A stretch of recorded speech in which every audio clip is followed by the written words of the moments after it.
Oh, we're on. Although it's a little late, but what can I say? They saw a little glimpse of behind the scenes.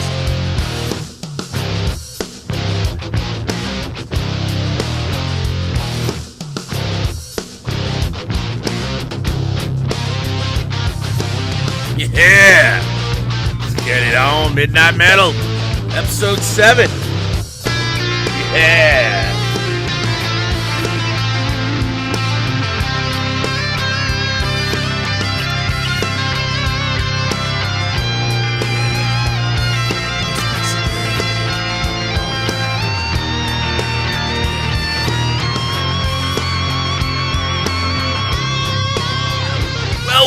Well, everyone. Welcome to Midnight Metal, episode number 7. I'm your Viceroy Verisimilitude, Robert Meyer Burnett, your master of fun and wonder, your existential Mr. Rogers, and, all the other names people hang on me. This is Midnight Metal, episode 7. It was supposed to be a show, like a one-off, like every show on this channel. We're going to just do it once.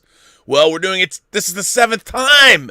And I'm very excited once again to have a guest that everyone loved. Everyone said was an incredible guest. I have him back tonight. Yes, I'm just going to bring him right on. We're going to get right into it. Mr. Dave Parker, director of The Hills Run Red, and many other things. Dave, welcome to Midnight Metal. Are you metal tonight? Rob, I am so excited, man. I am what they used to say in the Sunset Strip. I'm rude, lewd, tattooed, and screwed, and I'm ready for tonight. Yeah, lewd and tattooed and screwed. You are tattooed, too. I am. Yeah. Several times. That's right. Well, Dave, did anything metal happen to you this week? Whew, so much metal. So much metal happened. Every day is like, a lot of metal. But I finished Nothing But a Good Time, that book, which was super metal. That you talked about last week. Yeah, and it gets a little sad, going, the further along you go, because we talk about the 90s and when grunge came and sort of wiped out everything. I know. Don't blame And then it ends on a high note because all these bands are sort of coming back and they're doing big tours again because of the old people like us, like me, want them back and want to see them. So I finished that. That was really great. I know it's Pellegrino. It might not be the most metal thing in the world, but I do mix it with Dr. James. So I just need a little water after walking the dogs. That's kind of metal, walking dogs. When you're fighting with coyotes like you do, dude. That was true. For those of you who don't know, I was stalked. Me and the dogs were stalked by 3 wild coyotes in a neighborhood. That was 4 or 5 months ago. That was fucking metal, and it was scary as fuck. That was like some Man of War, album cover shit. It really was. It really was. So yeah, I'm telling you. So did you see any movies this week? You watch anything?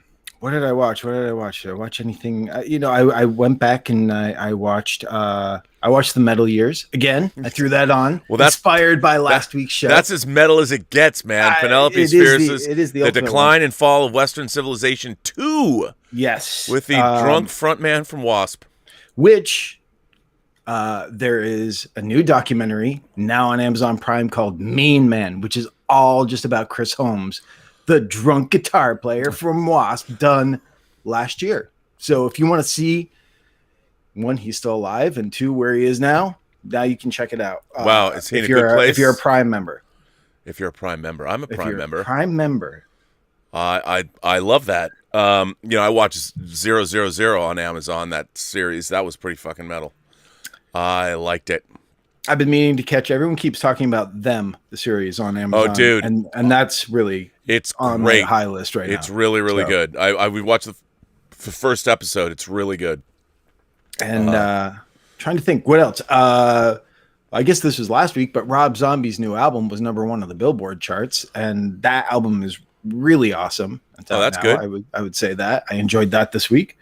Yeah. Well, that's pretty fucking metal, Dave. That's fucking metal. Yeah. But what I wanted to know, when you got to LA, and you went to clubs and stuff like that on the Sunset Strip. Yes. Did you go seek out any metal or rock shows that really stand out to you?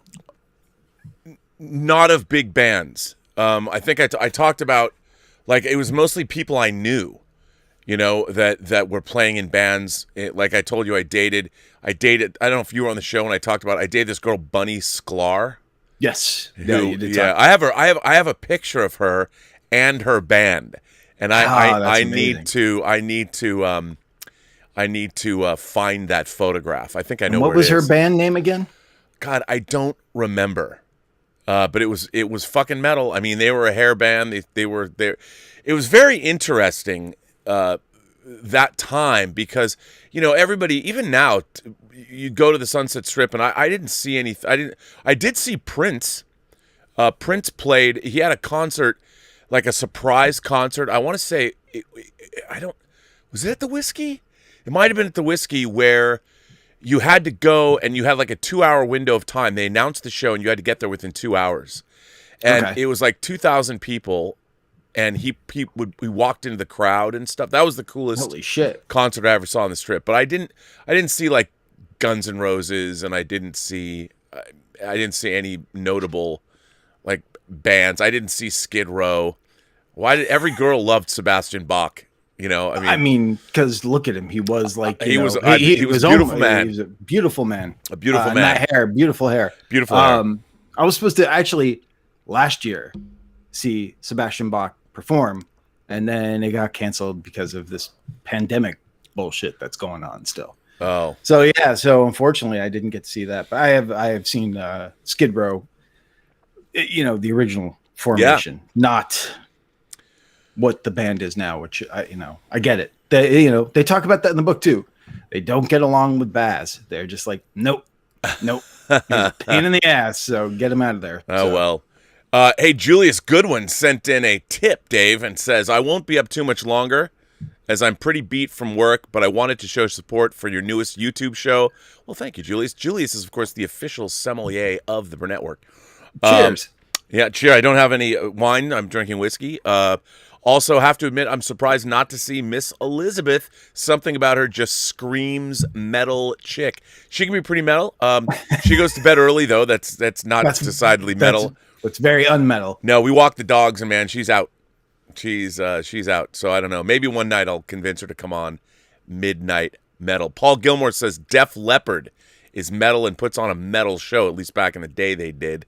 They were one of the real masters at arena-sized stadium rock. Their show really, if you were in the cheap seats, way up top, you'd still get a great show. Yeah, totally. Cardinal Sin says, yeah, let's get some Midnight Metal going. Oh, yeah. All right, Cardinal Sin. Ross Gecko says, I saw that. Midnight fucking metal. Yes, Ross Gecko. Midnight metal. Fuck yeah. Twin Flick says, I bet you during pre-production of Godzilla vs. Kong, there was a moment when someone said, should Kong fling a massive shit at Godzilla? And that thought went straight up to the top and was given serious thought. That could very well be. Something we could ask Adam Wingard. We could ask Adam Wingard. We could definitely ask that. Wingard's metal. Yeah, Wingard's metal. I mean, you know him. Totally I don't really know him. Yeah. I think I met him a couple times, but. Ross Gecko says, Dave, any funny stories working with Dr. Uwe Boll, House of the Dead? What wouldn't be a funny story working with him? Actually, here's the truth. So, and Rob knows this very well because it was on an Easter Sunday when the whole House of the Dead thing went down. We were at our friend Steve Melching's, why don't you explain to them what we used to do as a group on Easter Sunday? It was we used to watch, we watched horror movies. We watched satanic movies. We watched satanic horror movies on Easter Sunday at Steve Melching's house. Yeah. So one time I brought a cut of the first movie I did called The Dead Hate the Living, which was an agonizing experience watching it with a bunch of uber like intelligent, knowledgeable genre fans. But Mark Altman producer, writer, was there and saw it. And then he approached me about House of the Dead as far as, would that be something you'd be interested in? And of course, I was like, are you kidding? I love the video game. This would be great. So that started this many year period of meeting with them, going to write the first draft, and then the movie getting made. And I'm shorthanding it because I never met Uwe Boll until the movie was finished and screened.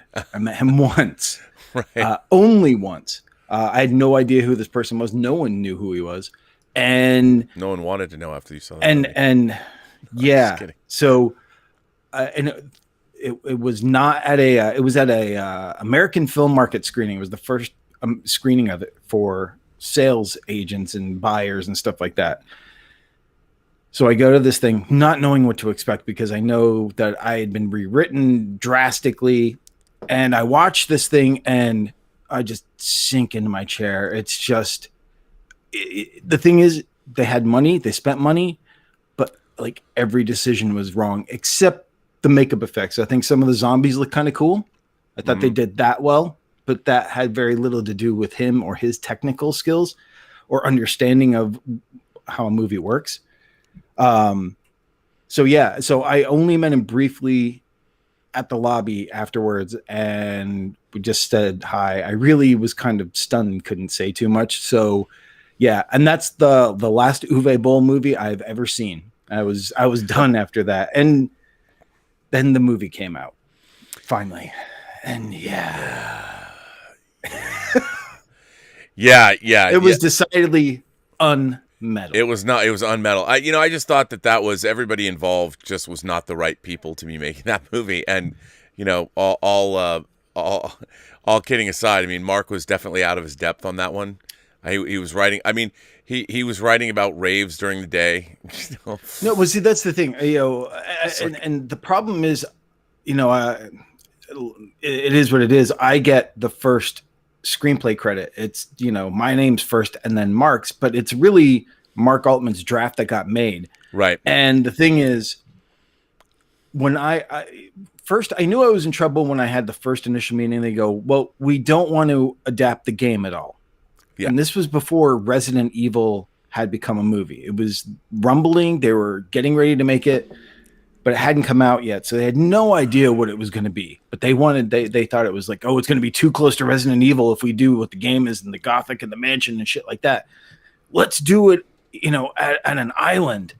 Because wouldn't it be cool if we all went to Hawaii and shot this thing? And I'm like, look, first big script thing, I'm going, yeah. And inside, I'm just dying a little bit more. So I did come up with the rave idea to get people onto this island, but mine was a metal Wicker Man sort of thing. And then I saw the movie and it's during the day and there's like one Sega banner up. I'm like, this is written by someone who's never gone to one of these things. Has no clue. Yeah.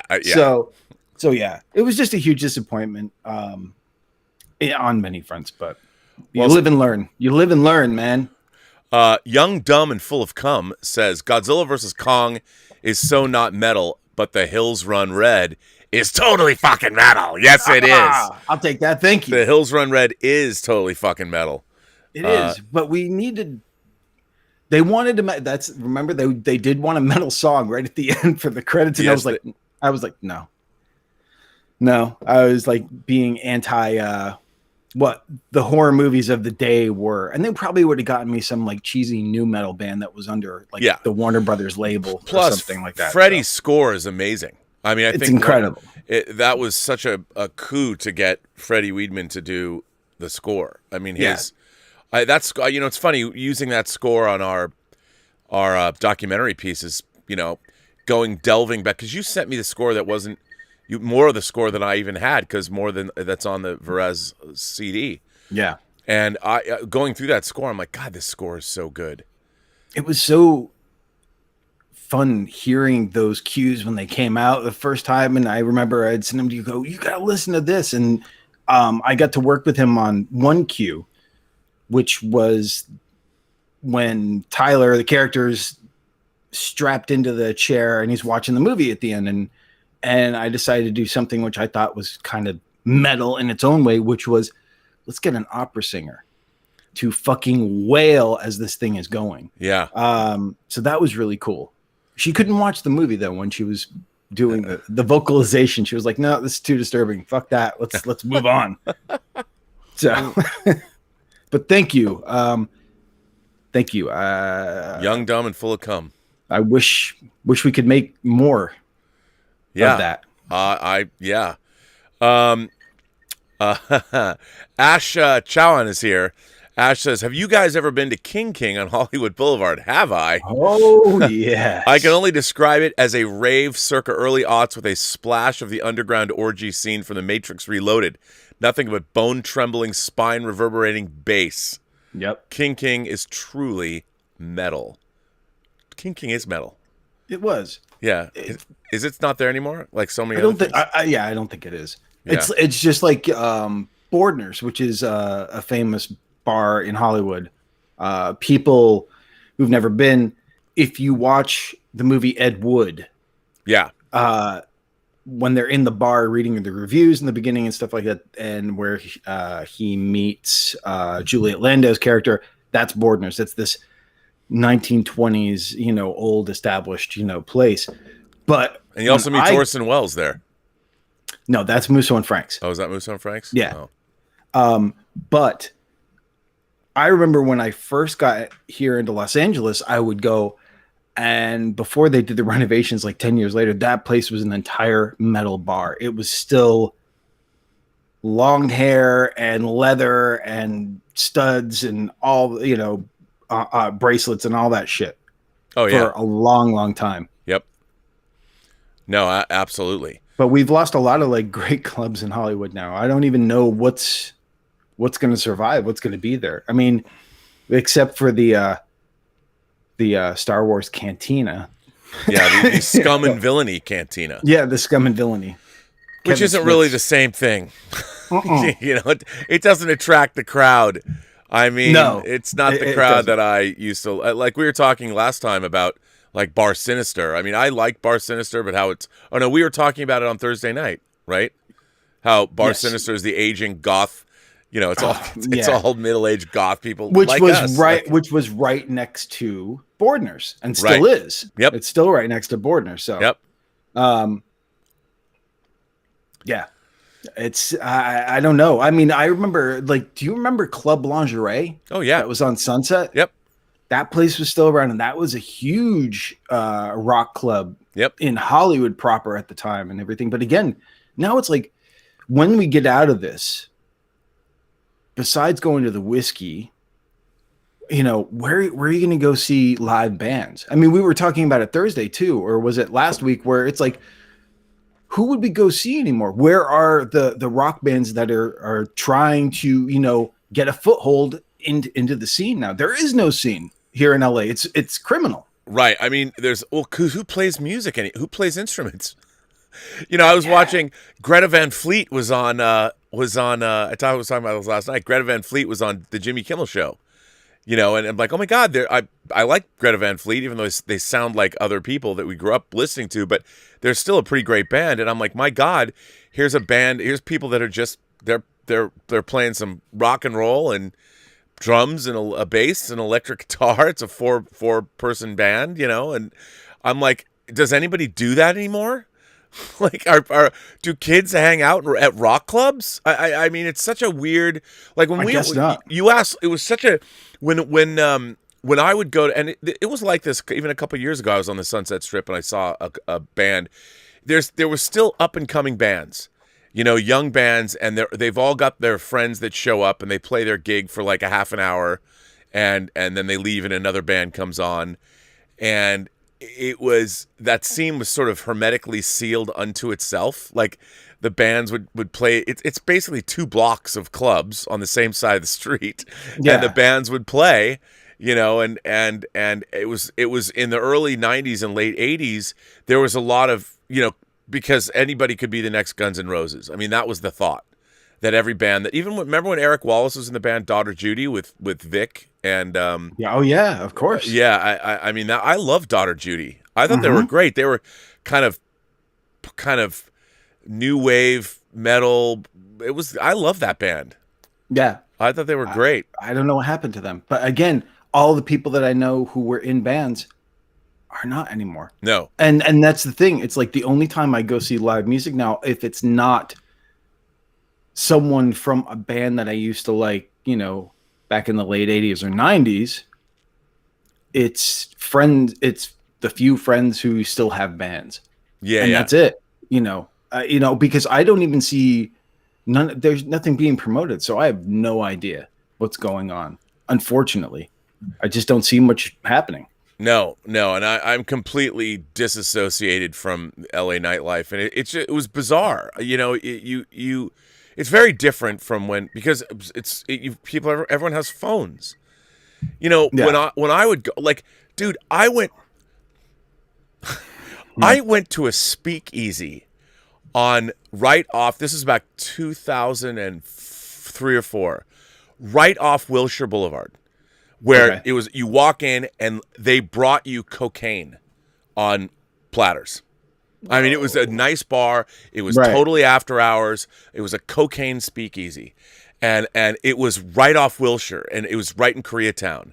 And it was right by that karaoke place on Wilshire. Yep. And I couldn't believe it existed. You know, I go in there, I'm like, come on, there's no way this is real. Was it the Brass Monkey, the karaoke bar? Yes. Yeah. It was close to the Brass Monkey. And, you know, I went in there, and I this guy's like, no, I'm telling you it's real. I'm like, there is no way. Sure enough, it was totally real. And I'm like, is LA like, and there was all of these crazy underground clubs that we were kind of, when I was married, kind of connected into that world. And it was, and a lot of bars that would stay open after hours, and it was a lot of fun. And I'm like, is LA like that now? But I would imagine there's no fucking way, because everybody's got a phone. I would never go into a bar now like that, because people have phones. Right. And there's no way. I mean, the stuff that I saw go on, there's no way that any of that goes on anymore, because people can fucking take pictures. Well, technically, I guess it did, because there was that club that just got shut down. I didn't hear that. Yeah, there was a club inside the Pig and Whistle that would do. Remember? Yes, they just did a story on that. Yes, and that place was trying to be that. Yeah. But I mean, the Pig and Whistle, you can't do that on Hollywood Boulevard. You know, it's like, come on, if you're gonna do it, you can't do that. But that's the thing. I wonder, has that killed nightlife? If everyone's carrying around telephones with 4K cameras in them, one of the things that made LA so much fun in like the 90s was there was no record of what was going to happen. Like, no one was going to know. And that was what was, I mean, I remember you'd go out and you just never knew where the night would take you. I mean, I have so many stories that nobody would ever believe now. It's like, even kids, like you tell kids, because it's like, they don't, there isn't, it's not, I mean, you had to go out, like if you want to meet a girl, you had to go out. You know, you had to have a pitter patter, you had to have some rap, you had to be able to talk, you had to have some game to go out. Yeah, you couldn't hide behind your phone. No. And the idea is when you would go into a place, you were hyper aware of everything that's going on, and it was, and now, I don't know if, like, I don't know, like, I ask Elizabeth's oldest daughter, she always has a boyfriend, but her boyfriend Jay, but I ask her, like, when you go out, like, and she's like, well, we have, like, kickbacks, where they go to someone's house and kick back, and I'm like, now that pot's legal, it's like, it's no big deal, and I go, it's kickback, like, but are you going out, like, she's not going out to clubs, she's not, like, going downtown, like, there's a really cool bar scene in downtown LA. There's a lot of great, I mean, there was a year ago, a lot of bars on rooftops and a lot of cool speakeasy-esque places. I mean, there is a lot of cool bars, but I would go out and it would seem like it was more for older people now. Like, it wasn't for people that are 21. You know, it's people that are older going to these things. I mean, that's the problem too. So much of it is so expensive too when you go downtown. It's not like, oh, it costs $20 to park and then the drinks are $20 a piece. I mean, it's like, I don't know. But is that, I'm curious, and everyone else out there, tell us, is this the way it is? And I think Austin's pretty happening. Yeah, from the sound of it, and Nashville, but what's the rest of the cities like? Is it just like LA now? Is like rock sort of like a dinosaur type thing, or I have is to stuff say, really going on? I was in Nashville in 2018, and it was pretty happening. I mean, yeah, it was country music and all, but it was fun. Like, first of all, the downtown where the strip is very small. It's like 3 blocks long, but it was a fucking party. And I'm like, yeah. Like other places, I mean, LA, but there are places to go that I think in other cities that are still fun, like Louisiana, New Orleans. Sure, but that's an eternal party. That's an eternal party. I mean, I've been to New Orleans 3 times, and I've never not had a great time. It's a constant party. And it's like awesome. It's different than anywhere else. But yeah, I wonder, man. Like, I wonder if you're 21, 22, 23, what do you do? Right. Like in LA, man, LA, when I was younger, when we were younger, LA was fucking so much fun. Dude, we would go out during the week. We'd work and then we would go out almost every single night. I mean, I sure as hell couldn't do it now, but but it was always going out and stuff like that. I saw I'm just pointing out, you got $100 tip there, pal. Something in the red. Well, Andrew Christie, first of all, thank you for that super chat. Andrew Christie says, Rob, Joe Manganiello was at Justice Con today with Dave Pena, and they talked about Metallica half the time. How metal is that? Also, check out The Decade That Rocked book. I have it on my coffee table, and I grew up in the 90s, born 15 years too late, or too early, or just in time, Andrew. By the way, thank you very much for supporting the channel. Yeah, that's fucking awesome. metal. You just dropped some metal in my lap, my friend. Fuck Fucking Joe Manganiello.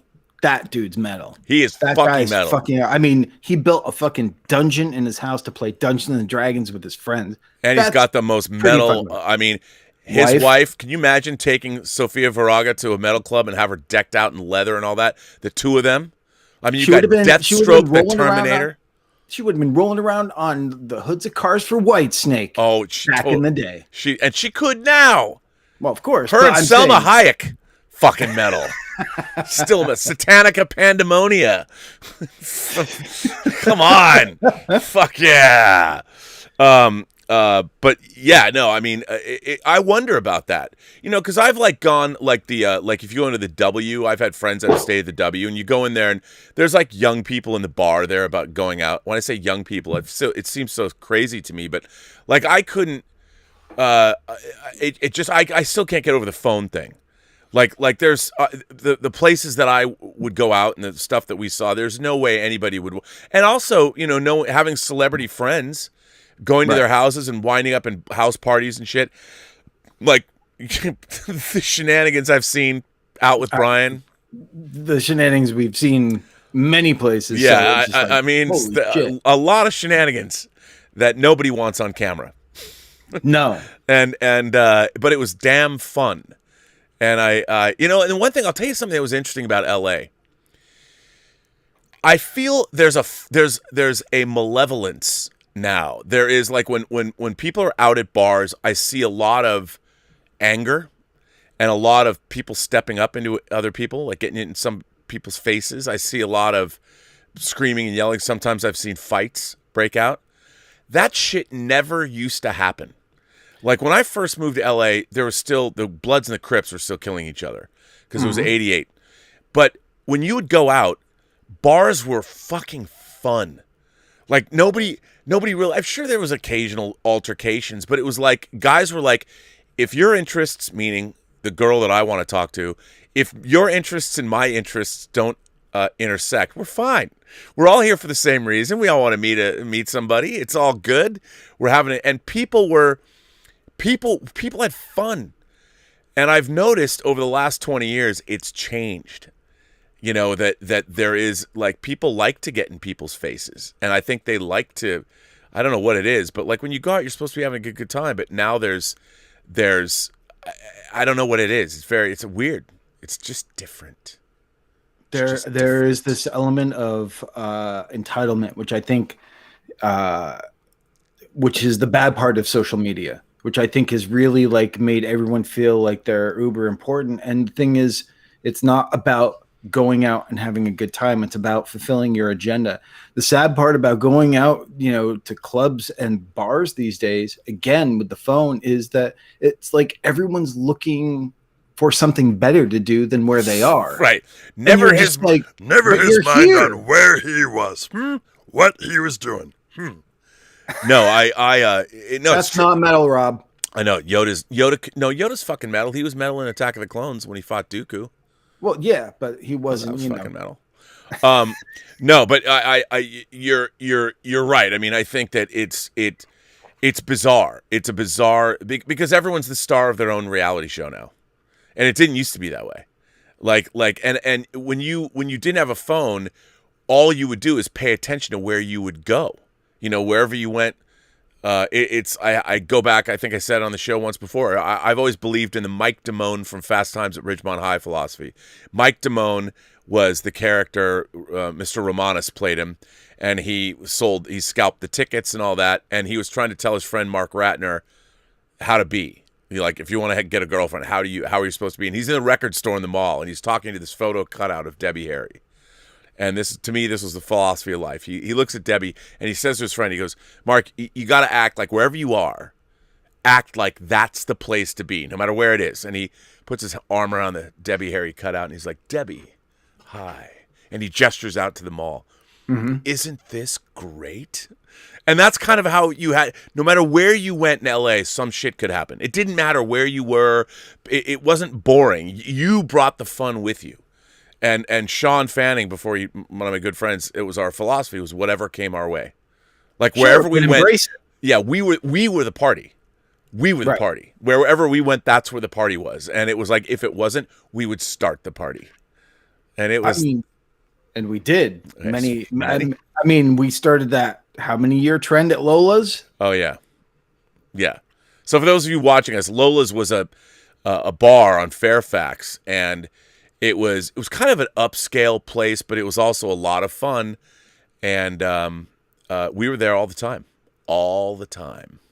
Yeah, we brought the party to that place many a night. Oh yeah, going on. So 66 Starship Alien sends in a tip and says, "Hi RMB, I love the metal streams. Can you tell me if you have ever been to the Whiskey A Go Go?" Come on, man. Yes. Yes, I have. Many times. Yes, I've been to the Whiskey A Go Go. Legendary start of the Doors, arguably the first commercial metal rock band. They first played at Whiskey the year of my birth. 666. Real metal. Yeah, no, I mean, I think anybody who lives in LA for any length of time has been to the Whiskey. But, my favorite place, I love the Rainbow. The Rainbow Bar and Grill. The Rainbow Bar and Grill. I mean, that's right next to the Whiskey, really. It's right down the street, and the thing about it that's awesome for anyone who hasn't been, and you miss metal in the 80s and that feel, just go to the Whiskey, because it's like going into a time warp. It is, man. Nothing has changed, and that place is always fun. It's still always fun. It feels like the grunge, and I don't mean grunge rock, but the grunge of all the food and whatever stuff has been spilled over there in that place has been accumulating for 50 years, and it has. And that's part of you going there and you're like, man, this is the real deal, man. Like this was almost famous right here all the time, and it still is in 2021. It's just not as it's just not as wild inside as it used to be, when like Motley Crue were getting blowjobs in their booth. Yeah. I mean, yeah. But yeah, I don't know. I think the other thing is, I think people start shit nowadays and everything, and they want to with their phone, because it's like they're all looking for fame. It's like, I'm going to start shit and we can record this. Right. It's a very weird thing. No, and it becomes more like, like the whole point was, look, you wanted to end the night with somebody. I mean, let's face it, that's what it was. You wanted to wind up with someone, and that was, And frequently that happened.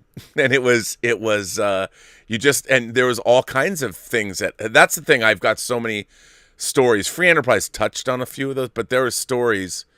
There's so many stories, and nobody would believe it. You know, because all of our friends are like, we're all nerds, but we were not. You and I could blend in. But the thing is this: who cares if you're a nerd or not? If you know, that doesn't mean you don't know how to party. No, but I think that look at Comic-Con. They know how to fucking let loose. But look. But I know what you're saying. You know, I mean, there's a lot of our friends that would not be comfortable going to Sunset Strip rock clubs in the mid or early 90s. Or now. I mean, that's the thing. Again, there is a lot. I think there's more. I think there's more now, and probably with the lockdowns and everything else, there's probably more social anxiety of going out probably than there has been in a very long time, and no will doubt. be. I mean, in the upcoming throughout the year when things start opening up, but. You know, you just know, you know, if you don't get out there, you don't live. No, I mean, my whole thing is boldly go. Always. Yeah. I mean, boldly go. Like I told a story. I had a member Zoom call. So for those of you who don't know, you can become a member of this channel for $1 a month if you want. And we do every other week, we do Zoom calls. And we did one day. It was I don't know why. I just went on for 6. It was just fun. 6 hours. Because Rob didn't get enough talking last night. Oh, I didn't do a Robservation show. It's just it's fun. I could talk to people because it's weird doing YouTube. Like it's fun to see you. Like I can see you right now as we talk. But if you think about it, it's fucking weird, dude, to talk into a green light. Yeah. We haven't seen each other in a year in person. No, we have not. You know? And I still need you to sign Dieter Bastian's copy of The Hills Run Red. I know he hit me last night during the show. And he was like, have you been over to Rob's? I'm like, no. Yeah. Otherwise, can't be a stop that one. Yeah, I mean, I would plus whenever I get something signed for Dieter, I film it. Like I film like when Aaron Cummings signed, like Aaron she signed Bitch Slap. Oh, right on. For Dieter. That's fucking metal. Yeah, it is. She wrote something about a clam bake or something. But yeah, so there she wrote. Aaron Cummings is one of the most delightful, coolest women I've ever met. She's a great actress, and I would love to one day work with her. But she signed that. But I make a video whenever I like the one I saw the Pierce brothers a couple weeks ago. Got rip-roaring drunk. They signed the Witch Next the Wretched for Dieter, and I will make a video for him when you sign his Hills Run Red Blu-ray. Wait, you got rip-roaring drunk with the Pierce brothers? Yeah, I already talked to you about that. Yeah, I know. What you? What? I know too. Well, I love those guys. I love those guys. Though the Pierce brothers are so cool. Like we were like we talked for 5 hours and they were ordering drinks. I'm like, well, I guess I'll have another double Jameson. Sure. I walked here. It's cool. It was just nice to be sitting out at Lucky Baldwin's at a bar. I'm like, oh my God, I'm at a bar. Thank God. Right. Yeah, I hadn't been to it. It's so weird how I was thinking, Dave, we were working on the Hills Run Red special features a year ago. They were due May 1st. It's mid-April now. We were both working on our little special features starting in March. I mean, that was a year ago. No. It's so weird. It's such a bizarre thing that we're still like. I get my Moderna shot, my second shot on the May 11th, and then I'm fully vaccinated, whatever that means. When did you get your first one? Was it this week? I got last week. Oh, okay. No, I mean, this week. I mean, if we consider today being now it's Sunday, but yes, I got it on I think Tuesday. Yeah, Tuesday. Okay. I got the first. I went to PCC, Pasadena Community College. Right. They're very well organized. I had to wait in line, but you stayed in your car. Really well organized and no ill effects. I didn't feel. I'm sure the second shot there'll be effects, but you never know. You never know. I mean, it depends. Everyone. Anyway, this is so metal talking about getting our I know. shots. Well, it's like someone stuck metal inside you, man. Yeah, that's fun. Terje, my friend Terje. I know if I'll get his name right. He says, "Jesus, do you sleep?" He was on the Zoom call today.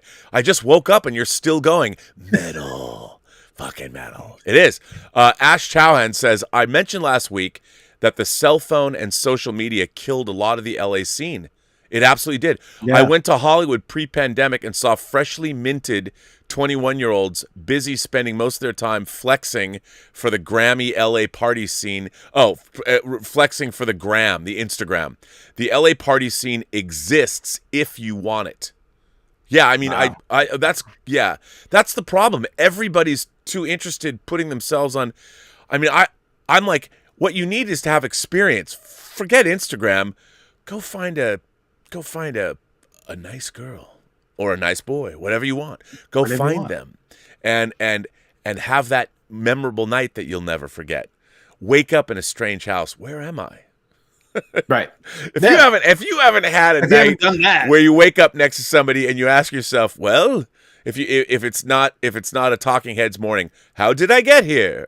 This is not my beautiful house. I mean, if you haven't had that kind of a night or in a morning, you haven't lived. Yeah. Andrew Christie sends in another super chat and says, FYI, the decade that rocked is focused on the late 70s, 80s. I was born in 87, year of Appetite for Destruction. I suppose that is about as metal as it gets. Man, that record, when Appetite for Destruction came out, I was still living in Seattle. I mean, that fucking record was so good. I mean, you know, it was Guns N' Roses was, I mean, I loved Guns N' Roses. I mean, I remember when Use Your Illusion 1 and 2 came out. I mean, I was a little disappointed. There's still a lot of great stuff on those records, but it was like the second coming of Christ. I expected I could have walked on water when I bought those records. It was an epic release day too, because I believe those two came out.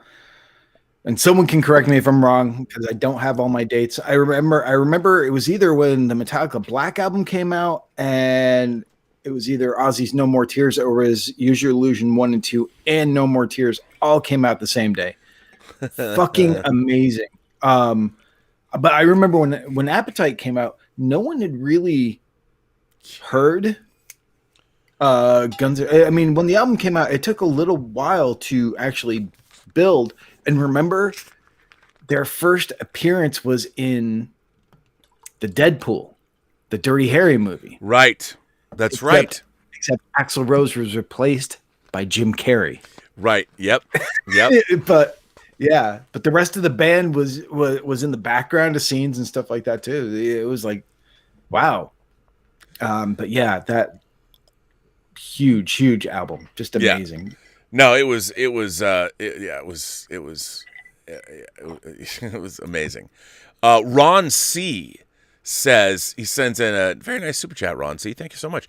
Rob has 3 clones. The real Rob is asleep. This is Rob Clone 3.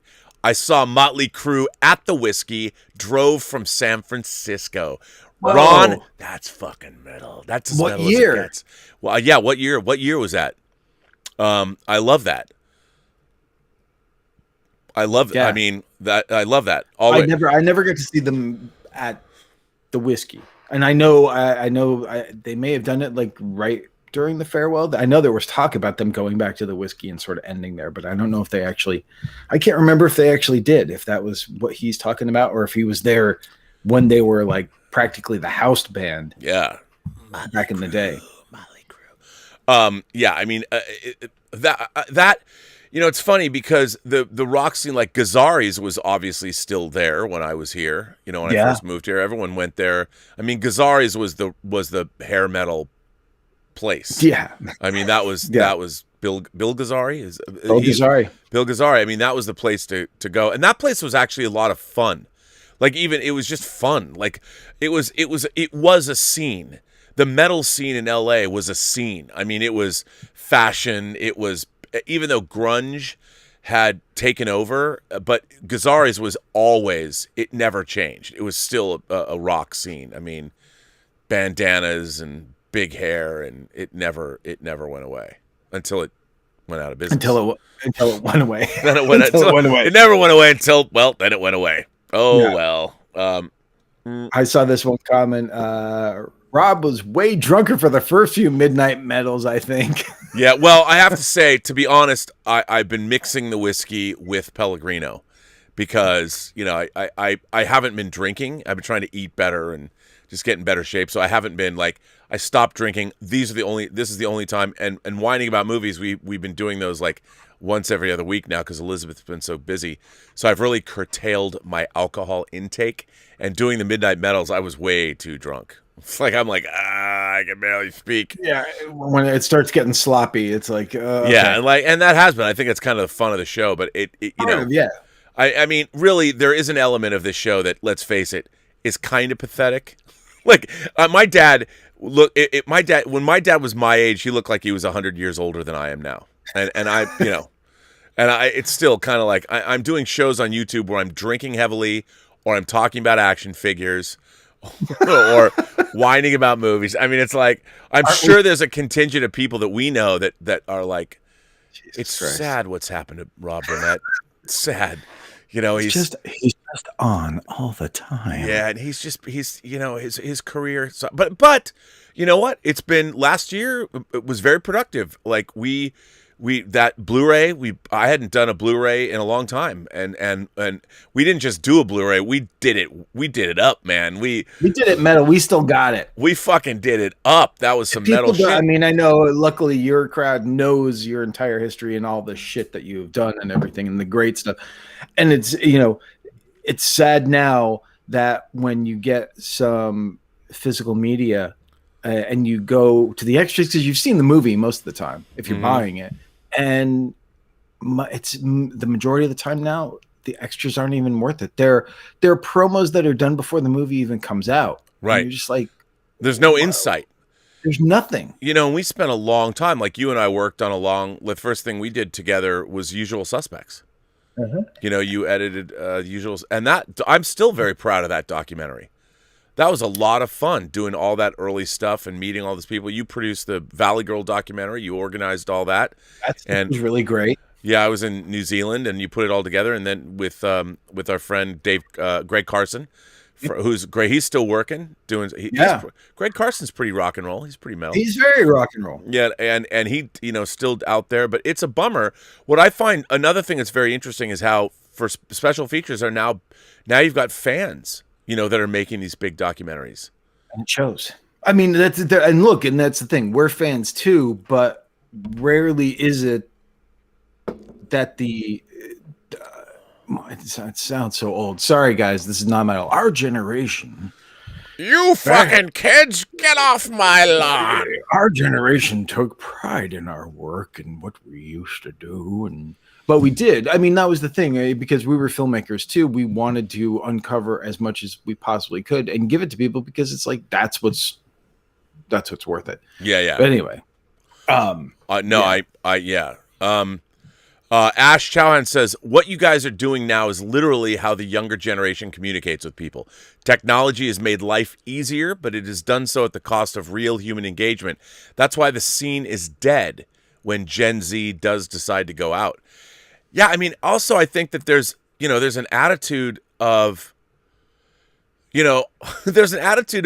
like when girls went out, they would dress up, and guys would dress up too, and there was like, we're out to meet people and fuck. That's what we want to do. Like that's it. We're out to meet people and we're out to party and fuck. I don't think people think that way anymore. I mean, they might, but now it's like, no, we're on Tinder. We're gonna swipe left and swipe right. We have to have a contract. I want to make sure that I'm not doing something. But everybody, it was a two-way street. The girls were there to do the same thing the guys were. So there was a very heady, intoxicating environment, and it wasn't malevolent. Like nothing bad was going to happen. Everybody, sometimes people got too drunk or whatever, but everybody kind of you were all there to party. Now I feel like, are people do people party anymore? Are they too worried about infringing on someone's space or No, they do. It's just I think that look, it was just it was a different scene than it is now. But it's more, what I see in Hollywood and stuff. It's more of like, oh, we want to be like the Kardashians. It's like all about like super uber glamour, and it's more about their own personal sort of agenda that night and who they're going to go home with and stuff instead of just hooking up. Right. And that's sort of that mentality that we had is a little problematic nowadays culturally. It looks, it's looked at. Though it's funny, everyone goes with the Me Too movement and stuff like that. It's like, oh man, and bands have said it too. It's like, well, we would have been in a hell of a lot of shit if they'd. And of course, there was. I mean, like Gene Simmons had books and books of Polaroids and shit like that. It's just like, but groupies, they knew what they were doing, so it's like they aren't coming after people. No, it was all. There was. Everyone understood, but I think that there's a surprising amount now of. There's a lot more. I don't know, call it the activism of all of it. There's a lot more. Are we going to be nice to one another, and are we going to? And look, I mean, heavy metal music, by its very nature, is exploitation of everything. It's all about that. It's all like you can't. The world today is so changed. I mean, girls in lingerie dancing on tables is frowned upon. Like, and now we're all toxic men, toxic masculinity, and yet there are still strip clubs. Oh yeah. But now but Dave, now it's female empowerment. Right. Well, wasn't always. I felt empowered. See, going, I mean, seriously, it was like, yeah, they're the ones who controlled everything when you go into those clubs. It's not like, the men were in control. No, I have to say, so when I met for those of you who don't know, I was adopted. I was adopted, and when I was 29 years old, I found out that I had a 100% biological sister I didn't know existed. And she found me, and then she found our biological mother. And our biological mother, Linda, was the director of production at the MGM Grand in Vegas. That's where she worked. So I met her. I met my biological, and she was cool as shit. And I had a great life. Thank God she put me up for adoption when she did. But she was. So when they would have a big fight a big fight, like a Manny Pacquiao fight at the MGM Grand, she would run it. When the Rolling Stones played at the MGM Grand, she would run it. So once I met her, she was like, you can come to you can come to Las Vegas whenever you want. So they would get us back then. The Aladdin, before they blew it up, had these bungalows in the back. Each one had its own private swimming pool. Like, she would just get us those bungalows. So Sean and I would go to Vegas. This is 96, 97, 98. It was total, like, Fredo banging cocktail waitresses two at a time. I mean, it was like what they said in Godfather. We were not doing that, but it was kind of like that. Like, we knew that we would, by the end of the night, Sean and I, we would have 50 people coming back to these bungalows and partying. And because it was Las Vegas, nobody cared. And we have to pay for it. It was the greatest time. The strip clubs in Vegas, all of the single mothers of the world that needed to make big money, and not the really expensive. No. There was this one strip club that was it was one of the most fun places I've ever been to in my life, because it was sleazy, but it was also fun. Like, you danced on stage with this. It was the stripper. It was insane. Like, talk about King. It was like that. And then Sean and I ended up knowing the girls, and we're like, why don't you all come back to our bungalow at the Aladdin? Sure. Oh, those were the days. Those were the metal days. They were, and then of course, unfortunately, my biological mother died. She died very young. She died, I think she was 51. Oh, that's terrible. Yeah. So that party came to an end, but it was a lot of fun. It was a lot of fun. Andrew Christie sends in another super chat and says, Rob, I get it. I am a man of two worlds. I'm a composer-musician that feels right at home drinking at the Whiskey Rainbow Sunset Strip, or geeking out about Rivendell or Krypton. I love the Post-Geek singularity. Well, Andrew, I love you. I love that. You know what? That makes me happy because the one thing, you know what's funny, Dave? The one thing I wanted to do with YouTube, this channel, even the show, is I wanted it to be like what it's like to go to a convention or what a Sunday night at Lola's, where we would have a table of 20 people. And it was all people that worked in entertainment, writers, directors, actors. Anybody was welcome. Anybody was welcome. Come, we'll drink martinis, we'll have Lola's food, and we'll hold court, and we'll just all tell our war stories, and everybody was welcome. And I kind of wanted to do that with this. Like, everybody is welcome here. And it's like being at I would like this to be, it's like being at a convention / Lola's on a Sunday night with a martini in hand, and whatever happens is going to happen. Talking about the finer things in life. Yes. Like metal. Like fucking metal.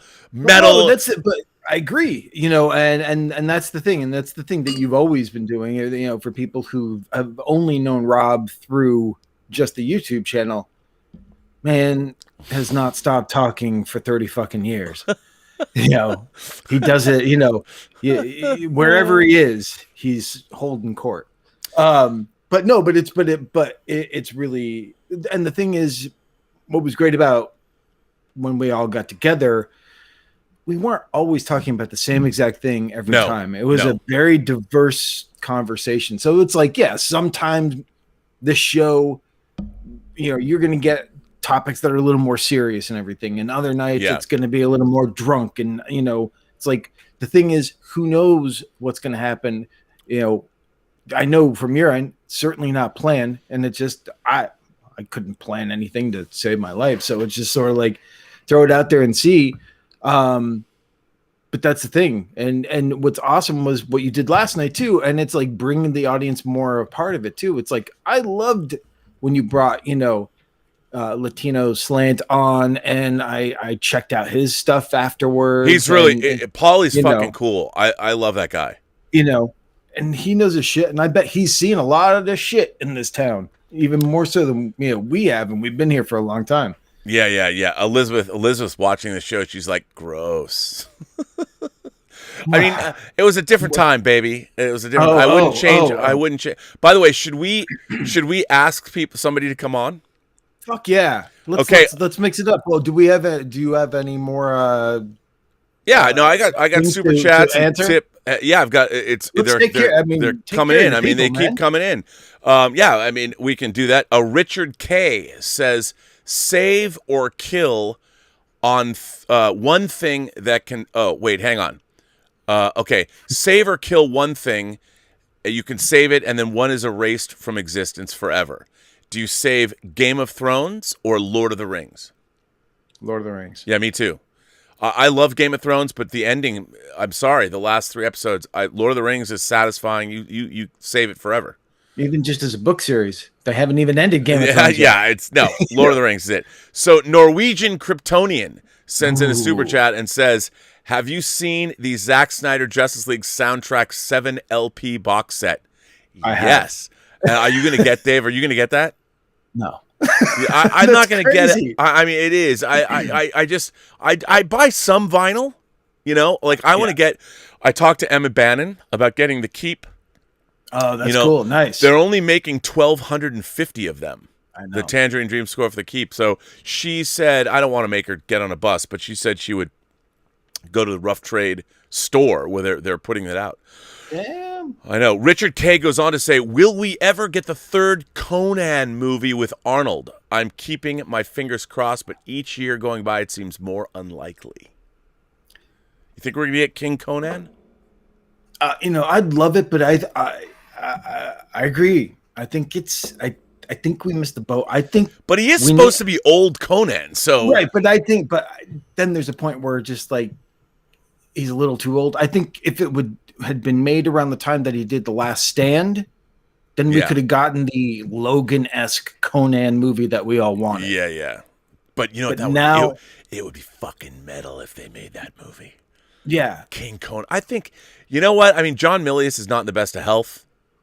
No, and I don't know who you get to direct that movie. You'd have to find somebody who really, I don't know. It's a good question. Who would have? Well, I mean, you could go to Mangold, who did Logan. Yeah. But again, you need that again. But he's no Milius. No. Do we have anyone? Carnahan?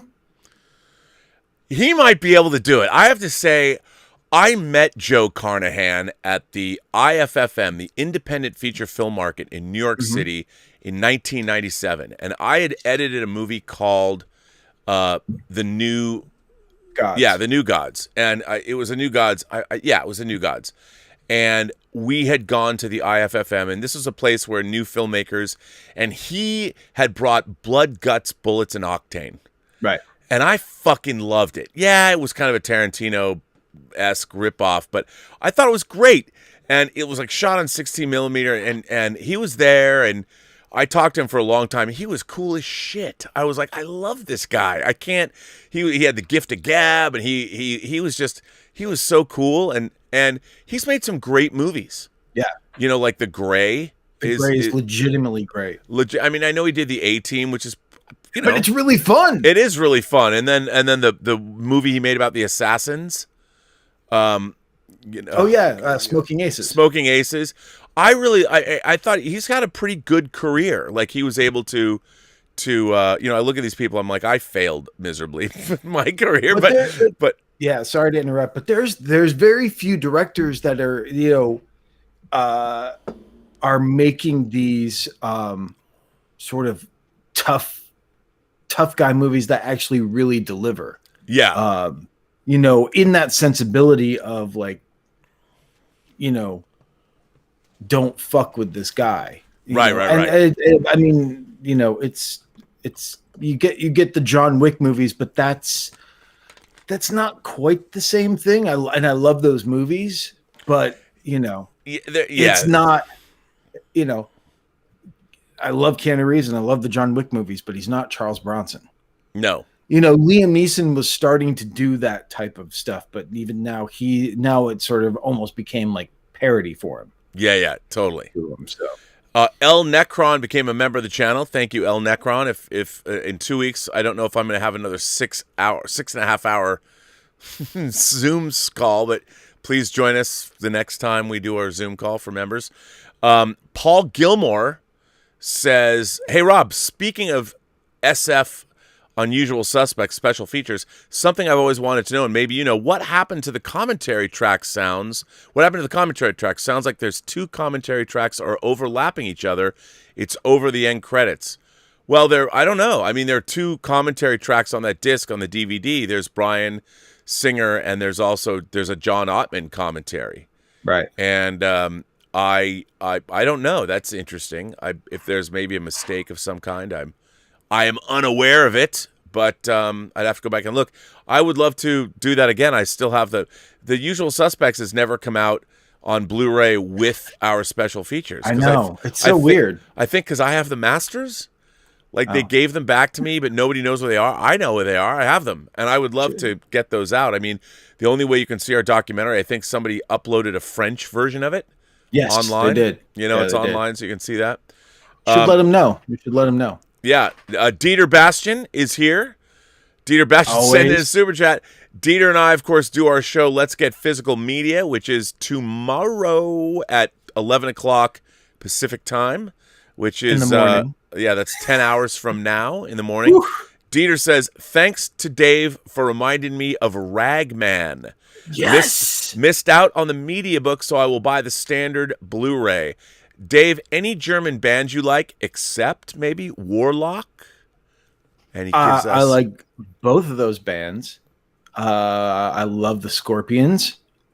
And actually, there is a newer metal band that's out of Germany called Iron Savior, which, if you really like that sort of power metal kind of sound, I highly suggest checking them out. I didn't know about them. Someone played them to me, and I was like, they've got like 6 or 7 albums or more. It's crazy, but they're very good too. Yeah. And let me know how that that Ragman Blu-ray, how the quality is actually, because I've been very curious about that. Yeah. Now, Richard K sends in another super chat, another question. Save or kill? Connery Bond or Moore Bond? Come on. You got to save Connery. Yeah, come on. It's Connery. It's like, come on. Come on, Richard. Come on, man. As Elizabeth would say, she would even she would say, come on, she would tell you that you cannot diss Sean Connery because he is Zed. Like, one of the things I love about Elizabeth, for whatever reason, she loves Zardoz and she loves Sean Connery in Zardoz. Come on, what's not to love about that? She's the only girl on the planet Earth that would feel that way. Probably, So, and that's why you've found each other. Yes, yes. I think I know you love it, and I know a lot of people love it, but no one ever talks about Outland. And people Outland's great. Should talk about Outland and that Connery role a hell of a lot more. That was my birthday movie in 1981. That's a really good birthday movie. I know, right? And the year before it was like Altered States. Yeah, man, that movie's metal. That fucked me up so bad when I saw that as a kid. Altered States is so fucking good, and it's like a forgotten film. Jordan Cronenweth shot it. It's so good. I love that movie. William Hurt is so badass in that film. It was, I mean, for me, it was scary. I had never seen makeup effects like that. And then when it turns into the ape man kind of thing and just goes crazy, I'm like, what the fuck is this? The bladder effects, Altered States is fucking phenomenal. The soundtrack, really, John really Corigliano. Yeah. But you got to save Connery.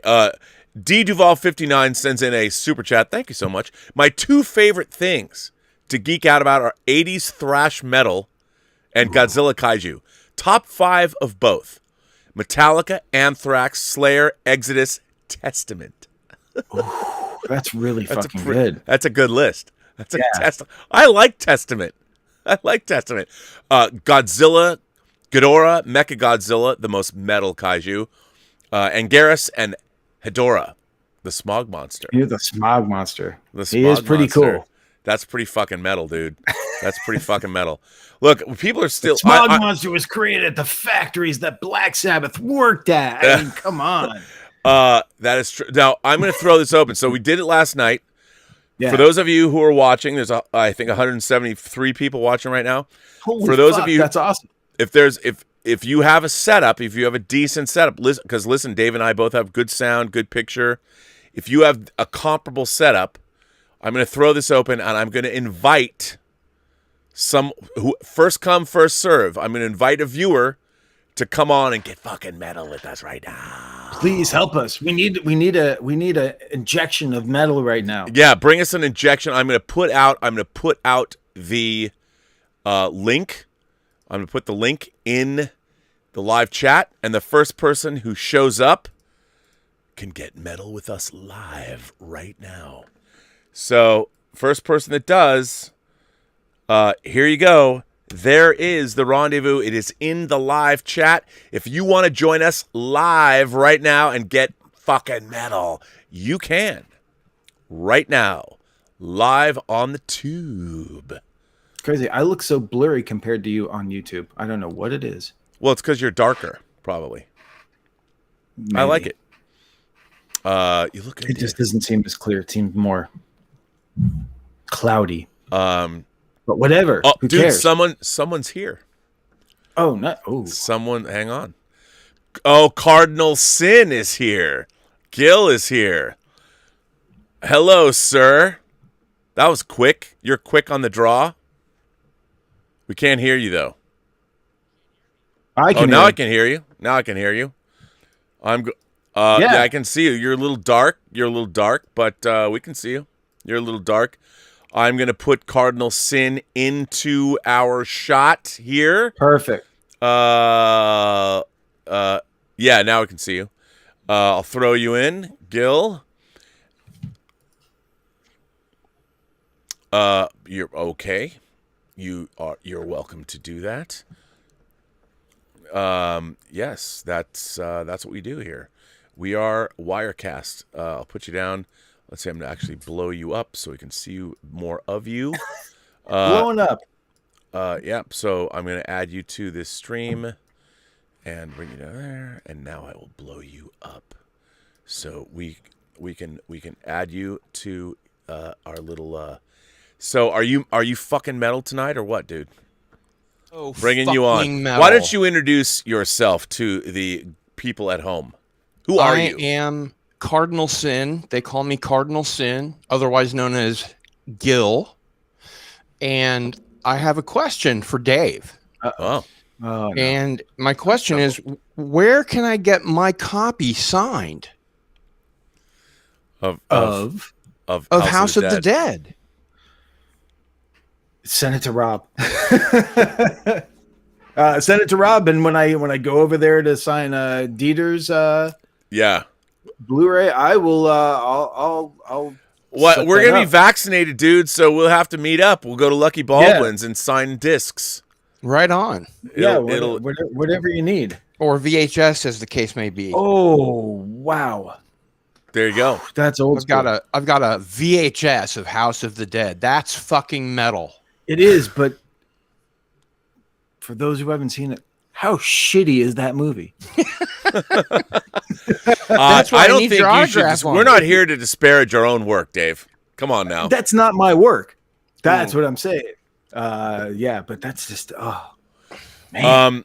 Richard K sent in. Oh, this is a good one. Sent another super chat. He says, Ooh. my favorite movie is The Mask of Zorro. That movie kicks ass. By the way, they're making a great. I don't know if it's out yet. They're making a great 6-scale figure of Antonio Banderas from Mask of Zorro. Really? Do you think we could get a third Zorro movie with Antonio Banderas returning the story, and it could be his son Joaquin in his late teens, and Banderas dies? You know, or like he trains him? I guess I thought the Mask of Zorro was fucking great. I love that movie. I love it. Beautiful. I have that 4K. Yeah, it's really gorgeous. good. I'm going to say Antonio would probably say yes. I mean, why not? I just don't know if, it is an IP that exists. I don't know. Maybe. Is Zorro a public domain thing? Yes. Yes, he's a public I domain would think character. by now, yeah. Yeah. Yeah. Interesting. Um, I'd love to. I'd love to see it. I don't know if you could get Catherine Zeta-Jones back too. Why not? Guess you would have to. It'd be interesting. I don't know. That would hurt. They don't make. When's the last sort of high adventure type? I mean, I guess they tried with the Lone Ranger, and well, we saw where that went. Right. Yeah. But I like the film. I don't know if I doubt that we would get a third one. But then again, we're getting an Indiana Jones movie with a 79-year-old Harrison Ford. At this point in Antonio Banderas' career, I can't see him saying no to just about anything. Right. I know. It's a good question. I don't know. I have he another also- question for you, Mr. Parker. Yes, sir. I know this is midnight metal. It's extremely fucking metal. Fuck yeah, it is. Fucking However, metal. I would like to ask a punk question because I grew up a punk rocker. Okay. And I understand how fucking metal things are. Yeah. But I would like to ask you, what are your top 5 favorite punk bands? Give or take. It's different for everybody on every given day, as Rob says. But give or take, what are your top 5 favorite punk bands? Oh man, this is Anti-metal. It's not a metal question. No, I know. So it's a little trickier because I wasn't. I mean, the Sex Pistols obviously is one of them. I still,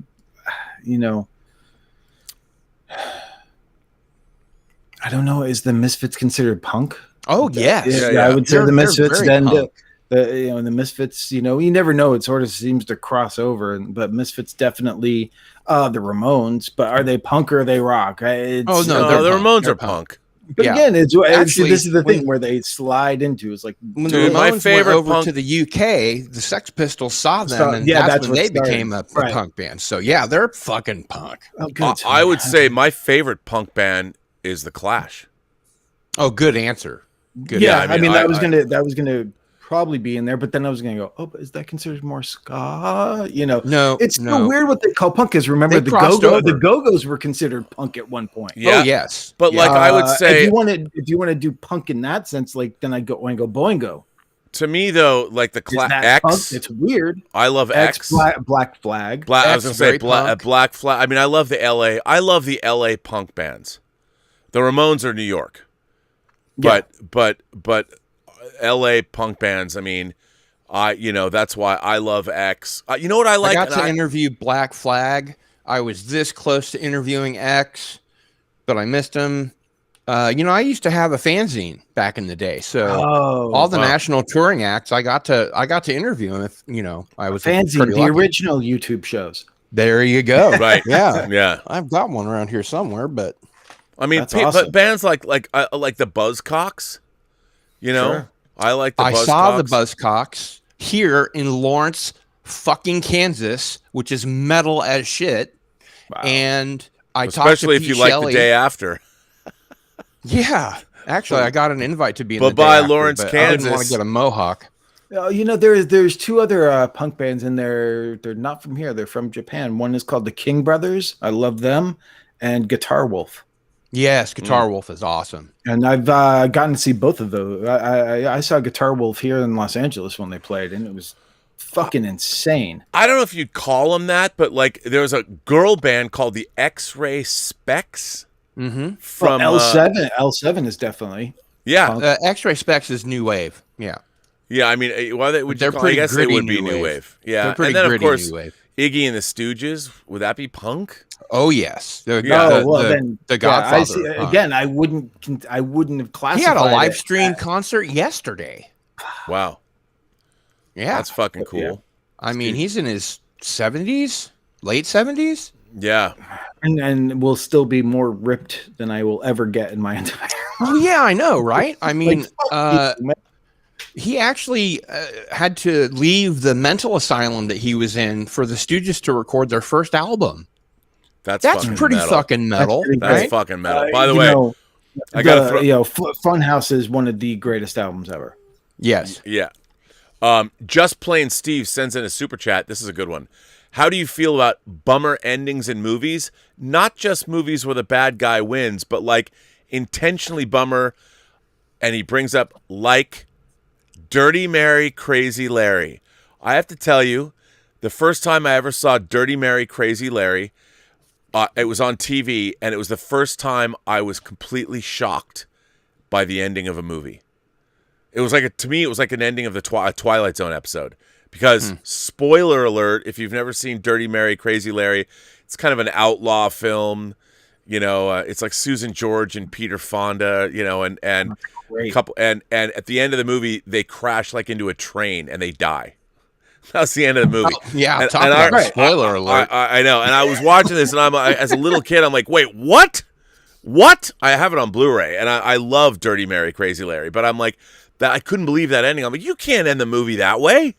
I'm like, wow, the 70s had it going on. Actually, I love you guys bummer were endings. talking about is it Uwe Boll or Uwe Boll? Uwe. Uwe. Yeah, that's what I thought. You guys were talking about Uwe Boll earlier, and I was thinking, speaking of really shitty directors. He's one of the worst. Sorry about that. Speaking of really shitty directors, I have a grudge against Rob Zombie. What? This is gonna be interesting. Yeah. So there was a really great B movie that was shot here in Lawrence, Kansas, and also in Salt Air. You're talking about Nevada. Carnival of Souls. Exactly. And it was made by the folks here at Centron before Centron went tits up, as they say. Mm-hmm. The original Herc um, Hervey version? Yeah, Yeah. the Herc Harvey and the screenwriter John Clifford is a friend of mine. Actually, Oh, okay. That's awesome. he was my special guest at one of my legendary Halloween parties. Not so legendary. I met Candace Hill at Goss several times. She hung out and tried to party with some of the horror crowd here in LA. She's metal.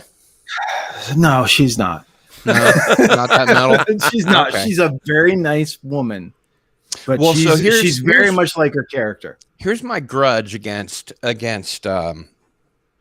Rob Zombie. So he's on the Sci-Fi Channel back when it was a SCI-FI, not SIFI.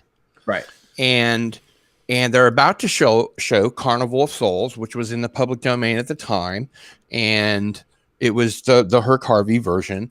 And just before they are about to begin the movie, he says, "Oh, and by the way, she's dead throughout the whole film." And I'm like, "You fucking asshole! You just gave away the spoilers." Hello? From a movie that's already like 40 years old. Yeah, but I mean, Come on. who in the Sci-Fi Channel audience has seen that version of Carnival? It's such a tiny little movie made here in Lawrence, Kansas. The thing is, Carnival of Souls, now it's gotten the Criterion, Yeah. treatment. Yes. This Yes. movie is not some obscure lost movie. Carnival of Souls And is after really all, well known. George Romero did say that it was that gave him inspiration for Night of the Living Dead. That and I Am Legend. Yeah. Yep. Yeah. Matheson's book. Yeah. Anyway, by the way, fine. Richard K goes on. He's talking about Mark of Zorro. He talked about, so he wanted, do we think that there'll be a third one? He says Antonio Banderas returning the story could be his son Joaquin.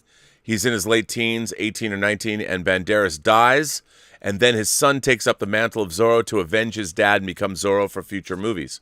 I mean, that would be good. I just think that, I think the problem with that is that now superhero films, for better or for worse, have taken the place of a movie like Mark of Zorro.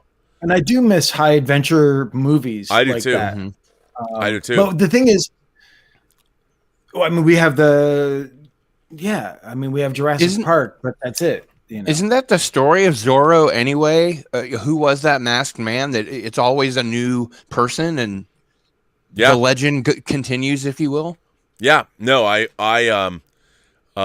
agree. Look, El Necron brought up the Plasmatics. Wendy O. Williams. Oh yes, the Plasmatics.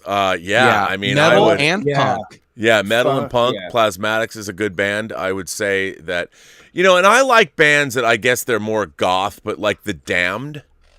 I love the Damned. The very got autographs from the Damned. And Captain I would Sensible, Dave Vanian autographs. Yeah, and the Damned, of course, the lineup changed. I mean, I'm a huge fan of Phantasmagoria. Like, I love that record. Oh, I love that. That's not the original Damned lineup. And I saw the original lineup. Yeah, and then there's bands like, I would say, like Christian Death. That's kind of a goth band. It's and very much. I love Christian Death. And which iteration of Christian Death do you Sisters like? Sisters of Mercy. Oh, dude, I Sisters of love Mercy. Yeah, but like they're the, definitely Patricia more, Morrison version. Yeah, I do too. I mean, I one of my favorite songs or 12 inches of all time is Temple of Love that Ofra Haza sings on the extended version. Oh, Ofra Haza is amazing. Yeah, I mean, she died, unfortunately. She was like the Israeli Madonna. There you go. Yeah, there you go. Nice. Yo, I have a question for you because you can delineate this for me. 45 Grave. Oh man, Punk. Great band. They're punk. They're punk. Punk. 45 Grave is punk. 45 Grave goes on there because Absolutely. I've known Dinah Cancer for like over almost 20 years now. I You love introduced that me to her. Tiny Cancer is so cool. Yeah. What? You introduced me to her. I met her through you. Yeah. Let's see. Hang on. Jason 666 King says thoughts on Mr. Frost with Jeff Goldblum as Satan. Ooh, It's been a long time since I've seen it. I know. I was going to say I've only seen that movie once. I bet Jeff Goldblum as Satan would be really good. He's kind of I would sell my soul because to he would Jeff be like Goldblum Satan. Mr. Scratch or sort of an old Scratch, Lucifer. Yeah, and he'd be very bespoke. I think he would have more fun playing Satan now than Yes. back when he did Mr. Frost. Yes. What's the one? Is it called The Tall Man, where he does the play about the Elephant Man? Is that what it's called? It was another sort of. Is that a Stephen King story? No. And it's not Don Coscarelli's offshoot of Phantasm. Yeah. Which, by the way, if you want to talk about a metal movie, literally. No, how much do we love Phantasm? And how much do we love Don Coscarelli? I am such a huge fan of Bubba Hotep. I can't tell you how metal that movie is for me. I love that one. John dies at the end. Fucking great. I wish you would do the sequel. This book is full of spiders. He's just one of these guys that, it's tough for him to get stuff made, which is very creative. But he's also an iconoclast. He's smart because he owns all of his shit. And he got fucked on Beastmaster. Yeah. And but now he's got the rights back. Yeah. To Beastmaster. That's why Vinegar Syndrome made that beautiful release. 4K. Stub McShave's here. Great Zoom meeting yesterday, he says. Was that yesterday? What does Dave think about the budget for the Lord of the Rings TV series? What do you think, Dave? One season of TV for $460 million. Wish I was 465. Yeah. What do you think, Dave? I wish I was doing it. That's what I think. Oh, and another question metal to get paid, man. Dave, good luck another question I had for you was, would you please tell Rob how metal the Donnas are? And I don't mean in the sense of like a metal band, but how fucking cool the Donnas are. Donnas are awesome. I like the Donnas. See? The Donnas are what have I said that they weren't awesome?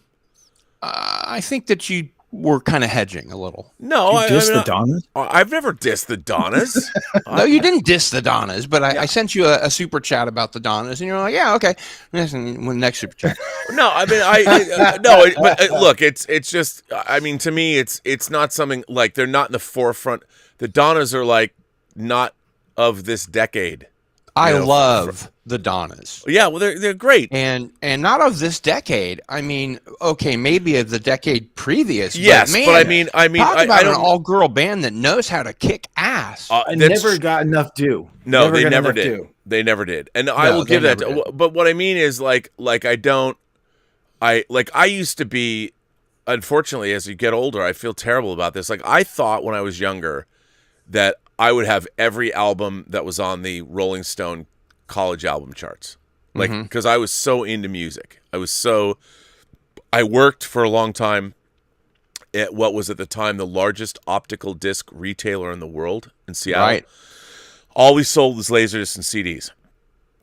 And my music collection was vast and enormous. And I would go to Tower and every week and buy import 12 inches and all that shit. And I just fell out of it, like, because music became there's a lot of great music being made, but I don't feel that, especially in America, we don't have a pop music consciousness anymore. It's out there, and people will stream things like Britney Spears' new album. I mean, not Britney Spears, but Taylor Swift's new album. Where don't get them confused. But she re-recorded her. She re-recorded her catalog. She lost control. She kept her publishing, but she lost control of her masters. So she's re-recording those albums and putting a new spin on them. By the way, mad props to her for doing that. She got completely fucked. And I support Taylor Swift 100% in what she has done with her new album. Taylor Swift is metal. But what she did is metal. She's like, fuck you. You might own my masters, but I own my publishing. So I'm going to re-record this entire album and make it better very and cool. newer. Yeah. Very cool. So I give it up to her. She's truly somebody to actually, Taylor Swift. Yeah. You know what? Fuck yeah. To Taylor Swift. To what you've done, Taylor Swift. That Prince would be proud of you. And Sinead O'Connor, too. Probably. I'm a huge fan of Sinead O'Connor. Oh, I love Sinead O'Connor. Those albums, I mean... I had such a crush on her when she was, big. I have such a crush on her now. I know she's a freak, but I love her. She's an artist now, right? She's fantastic. I thought she was a nun. Yeah, she became like a Muslim. How about she's Leather a Muslim Nun? now. Leather She's a Nun Muslim now, which is even more metal. Leather Nun is metal, right? Yeah. Absolutely. D Duval 59 says, I found metal through movie soundtracks as a youth. Mortal Kombat, Spawn, End of Days, Matrix, all metal movies and soundtracks. Oh yeah. It's funny, D Duval, that means you're a little younger, but I think you're absolutely right. I think it's definitely a kind of metal for sure. Yeah, and finding music. I mean, one of my favorite bands is Juno Reactor. And I was so excited when they showed up on the Matrix soundtrack. I'm like, oh my God.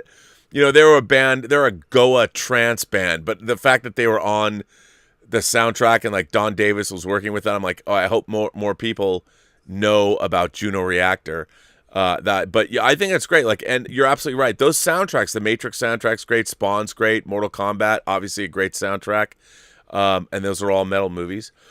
So I'm with you. Another one that people never talk about the soundtrack for, because they're like, the movie, and I actually kind of like the movie. Queen of the Damned, very metal soundtrack. Oh yeah, soundtrack. That's a great movie, great soundtrack.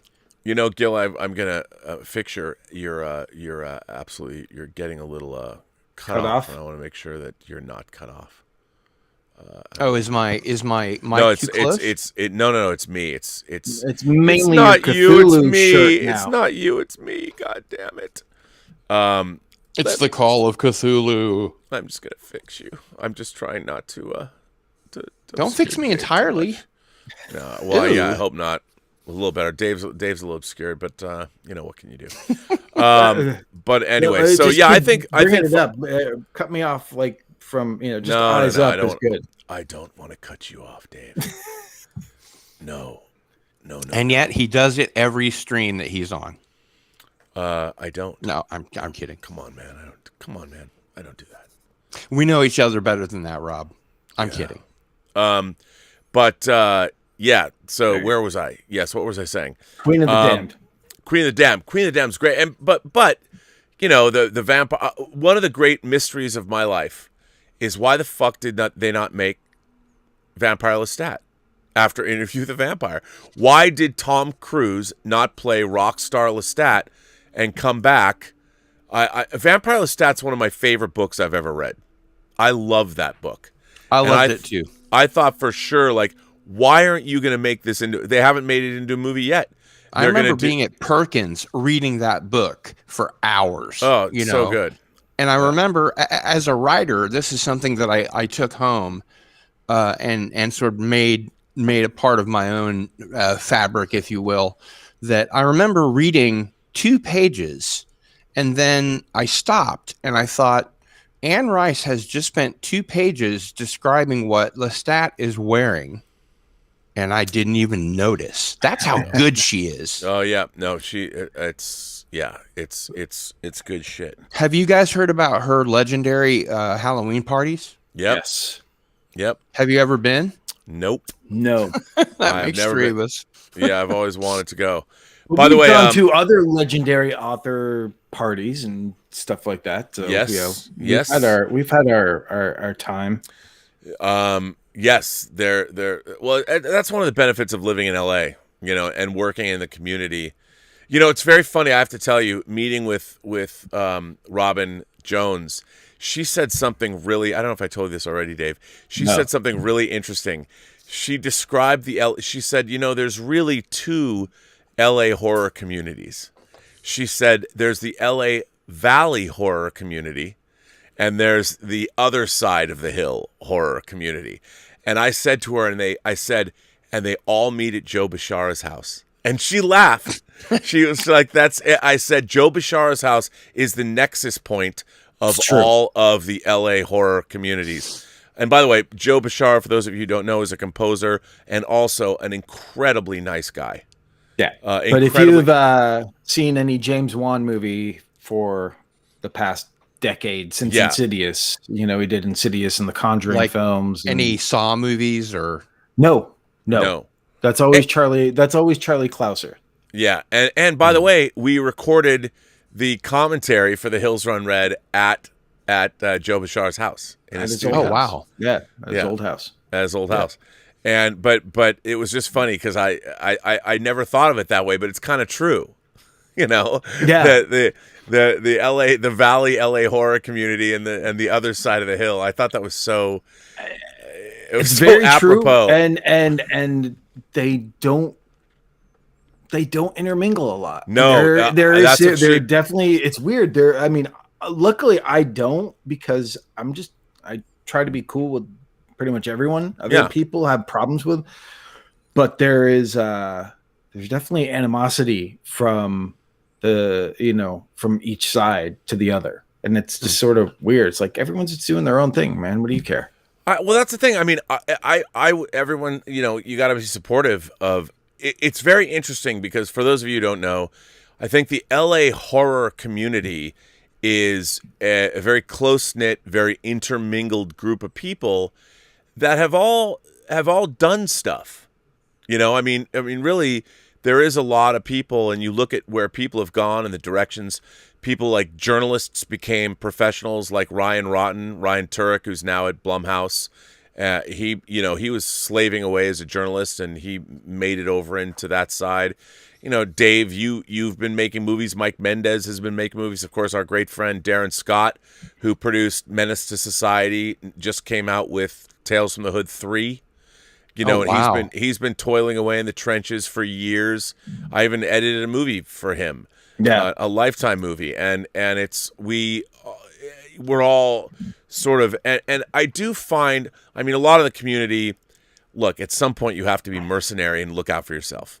I totally get that. The industry, it ain't show friends, it's show business. I totally get that. But I will say that one of the great constants of living in LA has been the friends I've made in the Valley horror community. And I do think that it's pretty fucking metal.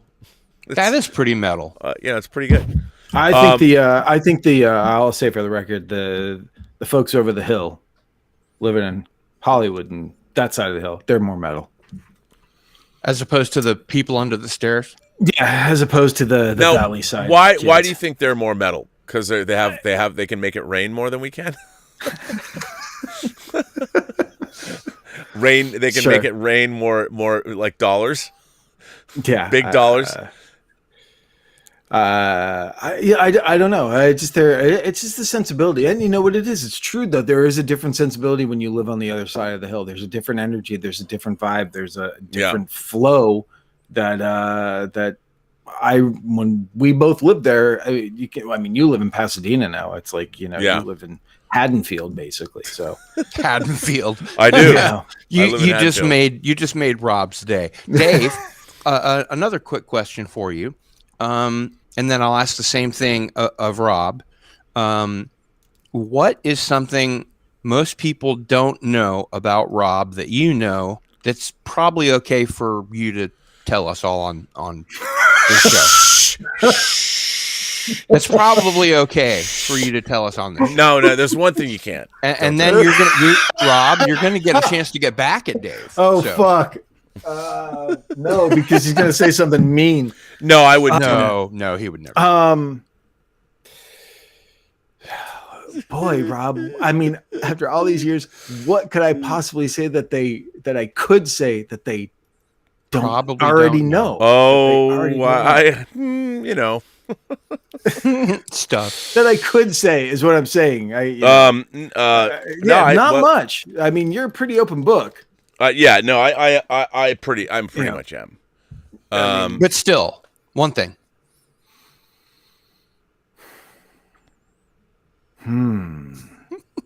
Rob's like, Gil, I'm so gonna kick your ass. Jesus. No. I think it's a good question. I mean, when people know each other, I mean, I don't. I am. Well, pretty let's see much, what he says first. I know, yeah. Well, no, I mean that's the thing. I'm trying to really think about something that I haven't heard him talk about. He's a on secret the fan show. of Star Trek Discovery, and whatever. No. Yeah, I wouldn't know. That's the one area that he and I don't mesh on his Star Trek. But I think we're pretty open. Like, we're not like we don't for the most part clandestine secret lives. But I think that we're pretty much everyone's pretty much upfront about who they are for the most part. That's why I want to ask Dave something that most people don't know. One thing most people don't know about Rob that you know. Like for instance, well, like the way he's a really hard worker. We know that. Oh, Rob's gotten better. He was really there were times he was really working with him was a little difficult because he was a little flaky. And he would not. Rob at one point, when we moved when Ludovico had offices on Wilshire Boulevard and stuff like that, and I came back from New Zealand and I saw the offices for the first time, and it was a big Christmas party, and we cautioned him because it wasn't a cheap office space. It was like, you're spending too much money, and Rob is very stubborn and bullheaded when he gets his mind into something, and he really it's better to beg forgiveness than ask permission. That's my philosophy of life. That has bitten him in the ass many times. Yes, but I will say, I will say that's true. Actually, I will say this though, we got fucked. I mean, really, really fucked. And that office situation. What I was trying to do, not to speak, Dave is not wrong. And you're not being defensive. You don't have to be defensive. No, I don't have to be. The truth is the truth. I'm never defensive about the truth. Yeah. But what I was trying to do was, what I wanted to do was build a place. I was overly ambitious, I think. But I did have a great office. I had great equipment, and everything was good because we had a contract with Disney. And there was a certain amount of money that was coming in for 2 years. We had a 2-year contract, and Disney, in the middle of all of this, canceled our contract for reasons that were inexplicable. Now, at the time, I should have sued Disney, which is not what and by the way, I love Disney. I love working for them. I love working on Chronicles of Narnia, and we did a fucking amazing job, and they told us this. And in the middle of everything, they said, we are we're terminating your deal on Chronicles of Narnia. And this is after we shot 14 months in country. We were 14 months into a 2-year contract, and I didn't understand. And they literally told me that you're owed $750,000 and you're not getting it. Wow. Yeah, it was a shitty thing, but at the time you were too scared of like burning a bridge. No, I didn't want to burn a bridge. It's understandable. But it's tough. It's tough in that situation because we were nothing obligated. You could have done. No, this is one of the worst things that happened. Well, what I found out later is that what we were doing was the very first time home video collaborated with theatrical marketing. We were working for both. And the executive that was in charge of theatrical marketing was, I've never spoken about this really publicly, but he was giving a kickback to a company that we were supplying our material to. And so what happened was, home video wanted to have within Disney, they wanted to have no impropriety. Nobody wanted to say there was any shenanigans. And we, even though they hired us, we were the focal point because we were making the material that we were giving to the vendor on the theatrical side. So what they had to do is cut us loose so home video could be, I didn't know any of this until later. And what I should have said, if I had just not been, because it was Disney and I'd worked with them for a long time, for 5 years previous to this. Sure. I should have just said, this is an important lesson. I should have said, fuck you. I have a contract here. You can't just walk in and say it, but I didn't do it. I thought you'll be hearing from my lawyer. Yeah, I should have just said that. And the movie that we were working on was Chronicles of Narnia, Lion, the Witch, and the Wardrobe. And that's a big time movie. It was a huge movie. And if I had used that, because everyone on the Walden Media side loved us. Like, I got a call. And we made a bar mitzvah video with our footage for the person who ran Walden Media. Oh, that's right. Remember that? If I had called him up and I said, look, they're fucking us right now. I need your help. Will you stand behind our company? He would have said yes. And I didn't do that, and I should have. Because I had a great team of people. I'd put together we had an amazing team at Ludovico putting that movie together, and that's your company, Ludovico, right? Yeah, Ludovico Technique. We had a great team, and I had to let everybody go. I mean, they basically said, sorry, you're $750,000. Nope. And I'm like, we're already doing the work. Like, we're already deep in. And you know what they did? It's so funny. I don't know if you remember this, Dave. Do you remember? I had a $35,000 drive array, Avid drive array. Back then, these were hard drives. A big, giant Avid array that had hundreds of hours that Mondo Hata had digitized. Before the video toaster, right? Well, these were just hard drives. That they were proprietary Avid hard drives that they made. Right. So I had, at the time, 8 terabytes, which was a huge amount back in 2005. 8 terabytes. On the computer I'm talking to you now, right now, I have 105 terabytes connected to the computer I'm talking to you right now on. And so anyway, but back then it was standard definition video, and we had hundreds of hours that had been digitized that took hundreds of hours. Disney said, fine, not only are we not going to pay you, we want your drives. Because we were working for them, and I'm like, there's no way. I'm like, fine, you have to pay for them. Buy them. You know, they're $35,000. And they did. They bought our drives, and they hired a woman that was working for me at this other company. They hired her to finish. That's the worst. And had Ted Nicolau edit our shit. I mean, it was yeah. It was so. And look, it turned out great. I mean, the 4-disc set for Chronicles of Narnia, but it ruined my life.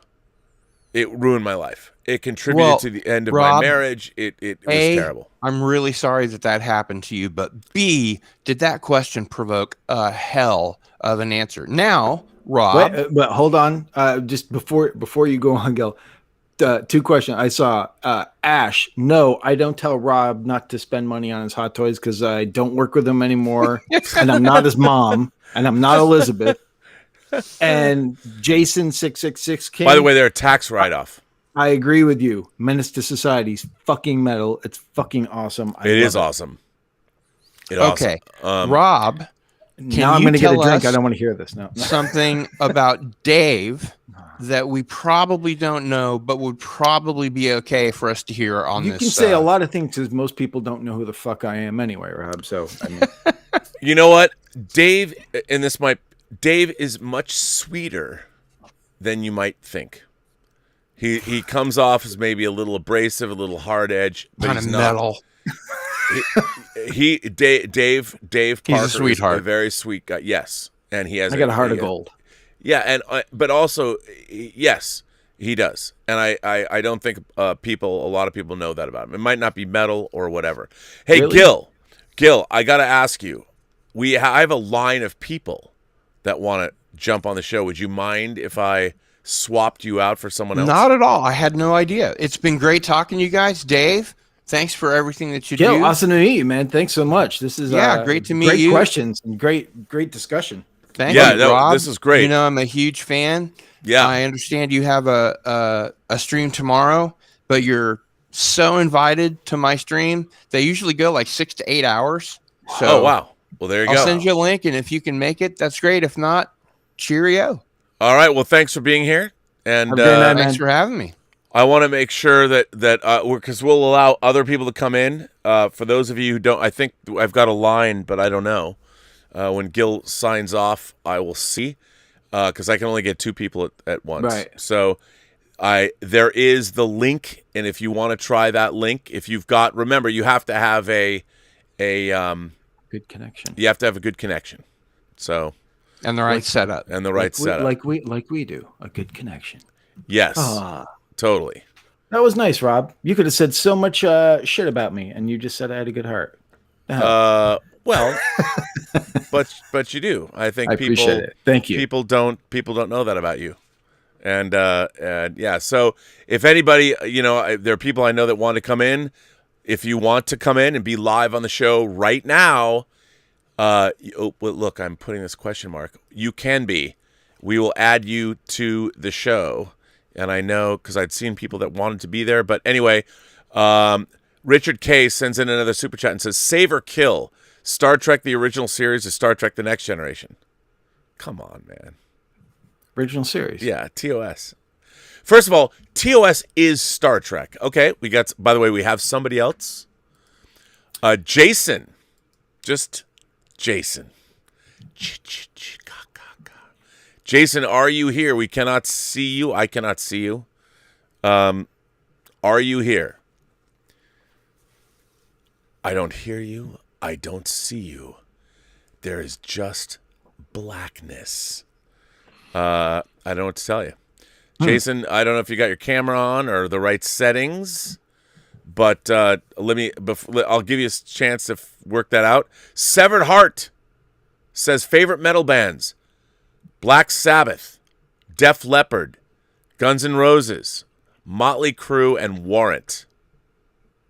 That's a respectable list. Yeah. I'll take that. All big bands. Yeah, all big bands. Jason, I don't see you. I'm going to have to disconnect you.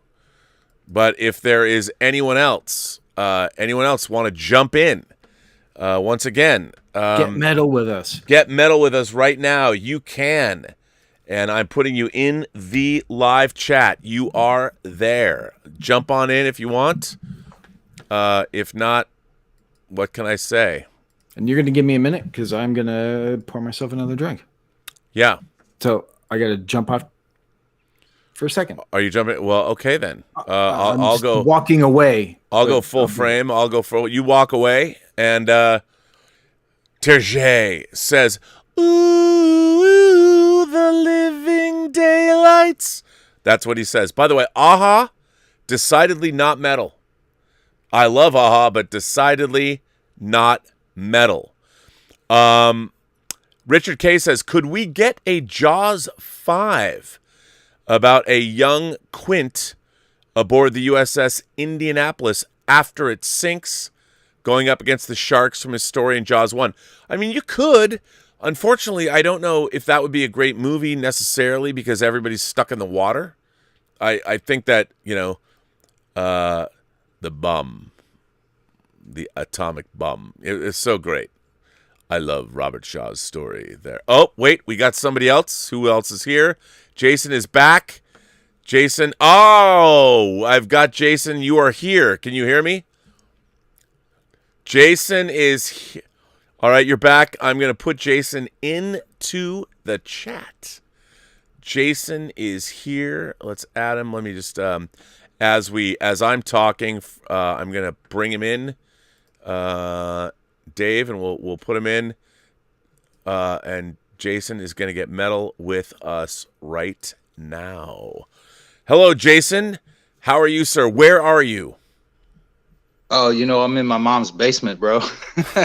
But where is your mom's basement? Oh, Virginia, Northern Virginia, Alexandria. Nice. Guess what? Annandale area. Yeah. Dave, That's fucking metal. that's Basements are fucking metal. That's fucking metal. Aren't you More from like Virginia? rap, bro. So, dude. So Jason, what are your 100%. What are your favorite metal bands? I don't like metal. Okay. Wow. That's Just had the to be ultimate honest with metal you. right Had there. to be honest with you, man. You got to be honest. You're a hip hop rap fan? I'll be honest with you. Metallica, Ride the Lightning, the Puppet Master. Was that one? Master of Puppets. Master of Puppets. Master of Puppets. There Yeah. you go. Pull me the strings, whatever. Yeah. I mean, but that was back when that was back in the 80s and shit, man. Metal was like so 80s.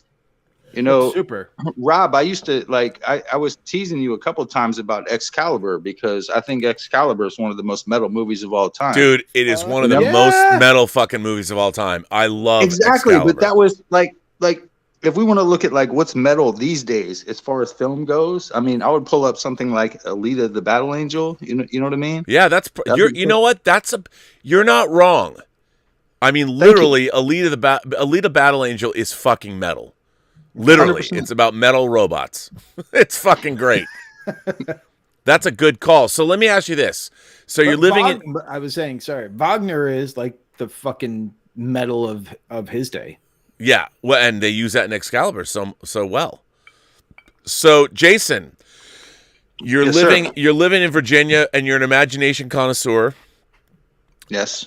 What are some of your favorite things? Movies, TV shows, what do you dig? Oh, well, right now, I mean, I'm really digging. Well, I sent you a letter, and you'll probably get it, about Falcon and the Winter Soldier. I really dig that. Yeah, I love it. I think it's great. I think the social commentary is totally on point, and I think that I do too. A lot of the woke tards that are out there spreading all this, cancel culture bullshit is just. See my letter. I don't want to get too far into it because we don't need to do that here. You know what I mean? Justice League, the Snyder Cut, 100%. Did you think it was metal? Because I thought it was fucking metal, dude. Yeah, it's metal. I mean, it was cool. I mean, is the gray version I more get the metal? whole metal thing and stuff, but it's something that it's like. I mean, that's only you're out troping yourself, bro. You're out troping yourself. It's just to be fun, No, I get it. As a matter of fact, what's funny is I watched Star Trek: The Motion Picture 2 days ago because it was you kept saying it was your favorite Star Trek movie of all time, and I'm trying to think of what mine was. And I watched it again, and I was like, how do they find time to keep changing their fucking clothes? It's funny that you say that. Seriously, think about it. Think about it. You know what? I had a conversation last week. We were talking with like Darren Doctorman. It never occurred to me how many times people change their clothes, how many uniforms Kirk wears, and in the course of this, the movie takes place basically in a day, and Kirk changes his clothes like 6 times. Exactly, bro. And it's like that was something it never occurred to me. And I think that's hilarious that you say that. It's because you're absolutely right. Because I actually like when he first came on board, when he was Admiral Kirk. That was the greatest uniform ever. Exactly. 100%, bro. 100%. Yep. Man, I love that you brought up Star Trek: The Motion Picture on this stream. This is why I like getting my new favorite thing is to get people to come on the show that I don't know. And the fact that you come on, like you said, you're in your mom's basement in Virginia, and you drop the wisdom. My own goddamn basement, motherfucker. It was a joke. Oh, I didn't. Look, you got to tell me. Bro. You got to tell me the serious. I believe you. I take it at face value. But the fact that you dropped the Star Trek: The Motion Picture, man, come on. That's the most awesome shit ever. I love it. So what else? What are like if you're on a desert island? What are your 5 favorite movies that you take with you? You're stuck on a desert island. Oh shit! 5 favorite movies. Yeah. Number one, Friday. Ice Cube, Chris Tucker. Yes. All right. That's number a good. Number 2, Dazed and Confused. Matthew McConaughey. All right. Number 3, believe it or not, would probably be. What am I thinking? Empire Strikes Back. All right. Episode 5. My favorite Star Wars movie. Yes, 100%. The only. Okay. Dude, I could do Memento if I wanted to. Like my favorite, Nolan film. Yeah. Memento. I mean, shit. You got me to Lost, but here I'm gonna go out. What's that movie? My favorite. My favorite Tarantino film is definitely Jackie Brown, but Yes. Great movie. But I have to say that what's that film with Russell Crowe and was it the good boys? The Nice Guys. Nice That's Guys. Shane Black. Guys. Yeah, that's up there too. I mean, see, for me, it's about rewatchability. So it's not. I'm not looking for great films. I'm looking for films that I can watch over and over and over again. The original Matrix is going to be in there somewhere, but you asked for 5, so I've already. But that's a good list. I mean, that's an eclectic list. I like that. I like your list. Okay, I've got one. Zach Losel has written in, and he says, "Shalom, Rob and Dave. Have either of you, and now you, Jason, have either of you heard of the Dictators? Ross, the boss of Manowar, is their lead guitarist. They were close friends of the Ramones. I have not heard of that band. No, I don't know. Now I got to look them up. Jason, have you ever heard of the Dictators? No. Yeah, I haven't either. Anthony Gonzalez writes in and says, "Hey, Rob and Dave, and now Jason.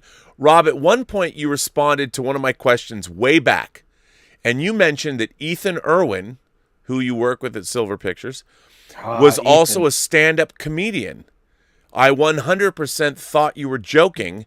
Then I heard Christian Harloff mention it randomly. Brah, I'm never doubting you again. Nor should you. I speak the truth on this show. I never will bullshit you. And Ethan Irwin, who Dave and I work with, he was an executive at Silver Pictures. He's still great. is. He's a great guy. He's great, and he knows story. He's very smart. I work with him, too, on the Schmodown. He's a terrific guy. And, yes, he does stand-up comedy. We got to say, with all the difficulties that we had and all the challenges with doing that movie with Warner Brothers, the Dark Castle Joel Silver people were awesome. They were challenging. They were tough in the ways they should be, but they were awesome. And, I loved working with Ethan. Steve Richards was like kind of our cheerleader who he didn't owe us a fucking thing because we were so off his radar. And but Eric Olson, who, speaking of metal, produced The Dirt. Eric Olson, our executive producer on Hills on Red, produced the Motley Crue movie, The Dirt. Yeah. And Ethan's great. And I love, I was so surprised to see him on the Schmodown with you, I was like, really? But awesome guy. Yeah. Love that dude. He is. So Jason, what's it like in Virginia with COVID and the lockdown? Can you go to movies out there now, or what's up out there? Don't get me started on the COVID thing, because if we go down this path, it's not going to be pretty.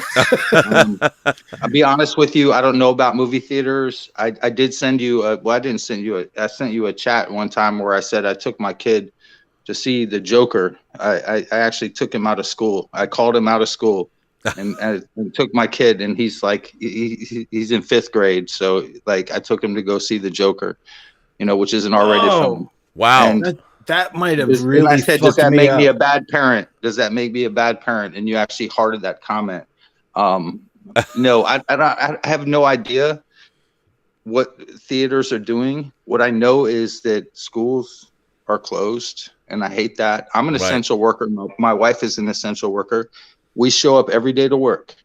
We have to go to work, no excuses. If I don't go to work, I don't get a paycheck. Right. Now, they can't fire me because of the pandemic, but if I don't go to work, I don't get a paycheck. But my teachers, the teachers that I pay through my property tax to teach my children, they don't have to show up to work. They can do a Zoom call. Right. And I see it hurting my kids. So I don't want to, this is politics. I don't want to get into it because it's going to be ugly. Sure. Yeah, no, I was just curious about, where, where is Virginia at? Are you open, closed? But yeah, I agree with you. I think that especially kids have been really hurt by not being able to go to school. Yes. Very much. Yeah. The whole thing is pretty all over the place as far as the way the government has reacted to this is questionable at best. And I have to say, and it's after hours, and I'm sorry if people don't like it, but I love your moniker, woke tards. I think that's fucking awesome. Not popular, I'm sure, but I think love it. I think, where is the common sense? Common sense is metal. It's not just common sense. It's, everyone is over. I'm sorry. I think everyone's over hyper fucking sensitive about everything now. Oh, I completely agree. And that said, Harry Nice Guy sends in a super chat and says, "Hey, Rob, inviting random people to be on your live stream is quite metal. Right now, you create a new form of interactive entertainment. Keep up and doing it." Absolutely.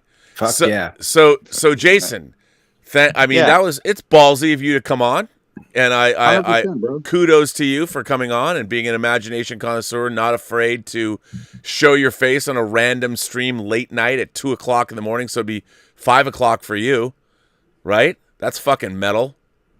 Exactly. 4:59, bro. Hell yeah. Are you going to fucking work in like an hour? No, I got off of work. No, I'm off of work today. God damn. Nice. That would have been.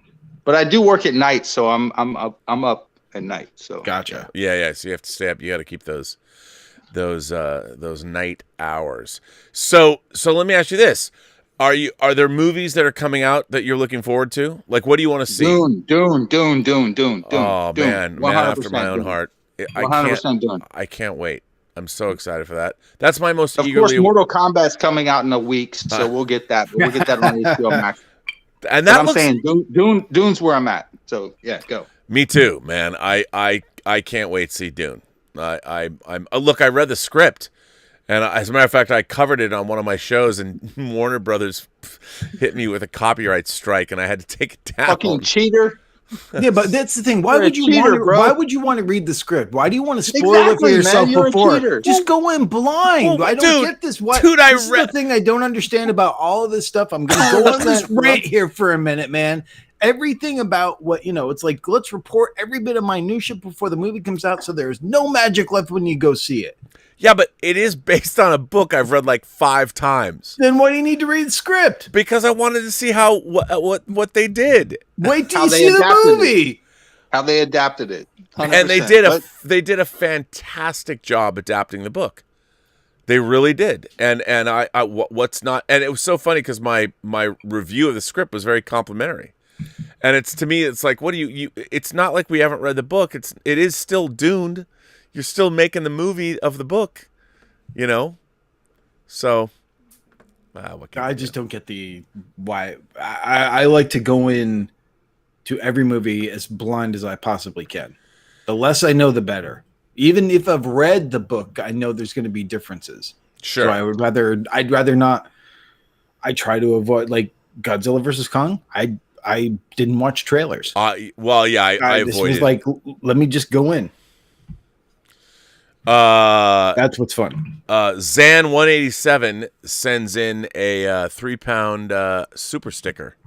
Oh, And With giving metal me signs. the metal sign. Yes. Thank you for that. All from the UK. Gordon Waddell says, I hope Dune is metal and not woke. It's not woke. It's I mean, they've talked about but like it's not metal either. I don't know, dude. It's pretty Dune. metal. It's Dune. pretty metal. Dune's pretty metal.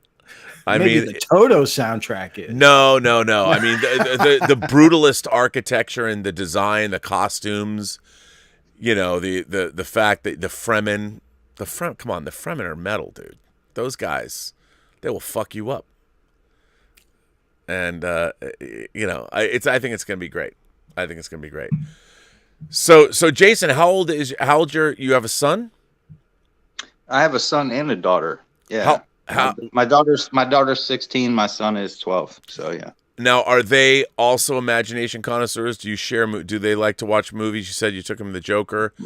My son, Your son, not my daughter so much. Not my daughter so much. she's not into it. What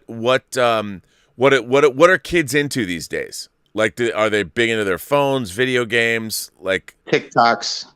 right? TikTok Oh, okay. videos, like doing the shuck and the groove, the dance, the goofy ass shit. I mean, it's goofy. What the depth, it's not there anymore in some ways. Mhm. It's all 15-second videos. It's all capture like a little bit of a piece of something without really like telling a novelization of something. Like you're talking about Dune. Dune is a fucking novel. Yeah. So how do you tell that story in a movie? And that's what's interesting because there's so many ways you can do it, and there's so many ways it's already been tried to be done. It's been done twice already. Twice before. Yeah, exactly. And those were both very different understandings of who Paul Atreides was and Muad'Dib, and there's so many ways you can interpret all of this, and that's what's so great about when you read a novelization. Not a novelization. Novelization would be a movie taken into a novel. When you read an actual novel. When you read an actual like original piece of work, kids these days aren't doing that. Regardless, I mean, they're just not. They're not. Why do you think that is? Fucking saturated. It's the internet culture. You got your phones, you got your tablets, you got your everything's. Like everybody's stuck in their head in a screen and shit. Yeah, and that's gonna hurt everything moving forward. I think, but it is what it is. I agree. Stick No, your head in a book instead of the screen. Well, bro. what do you? I mean, are you optimistic about the future in terms of like entertainment and things. Like we're getting a lot of, obviously corporate entertainment is a big deal. Franchises are owned by corporations, but we're also getting a lot of, like when Netflix is doing the Umbrella Academy season 3, that's pretty crazy. And we got Jupiter not Jupiter Ascending. Jupiter's Legacy, which is a great comic. Mark Miller's first. That's a great comic. I can't believe they've adapted it. We're getting a lot of crazy stuff. Are you optimistic about the entertainment that we're going to get in the future? And besides Dune, is there stuff you're looking forward to? Oh, 100%. Not only optimistic. I've seen everything from my childhood come true. Yeah. I've seen everything. And like this is why I'm an imagination connoisseur like you. I'm sorry, I got to do this. All good. It is what it is, man. It's real life, bro. But absolutely. I'm just saying. But no, seriously, I've seen every fucking thing. If you would have told me when I had the Infinity Gauntlet comic book that would have been made and that I would have seen Thanos snap his fingers, I would have fucking shit my pants. Yes. Comic, right? And there's so much of a lot of shit where it's like, and I know like a lot of shit gets shit on. And I'm one of those guys that I like every goddamn Star Wars movie ever made. All the way through. I like them all. I don't care, Yeah. I like the fucking Rise of Skywalker. I like it. I'm sorry. Fucking sue me. Because they take me on a journey. And I go on that journey. Yeah. And maybe I don't like where the fucking thing goes, but it went where it was going. You know what I mean? I grew up with I had all the fucking Kenner toys.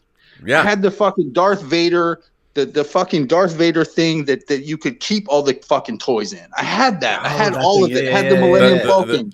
Yep. I had the Millennium Falcon. I had the case. I had all that shit, bro. I'm a fanboy. I've been a fanboy. I mean, you might not be able to. I mean, I'm not showing you none of.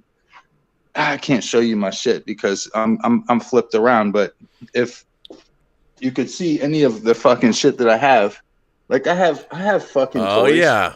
Oh nice. I got some toys in there. I got that's Darth Vader. Yep. That's fucking Jetfire. I got my I got my Jesus over there. I got my Barack Obama, my Gumby. My Onslaught. That's awesome. Onslaught. If you can see my Onslaught. It is what it is, man. I'm a fanboy. I've been a fanboy my entire fucking life. And so when I can see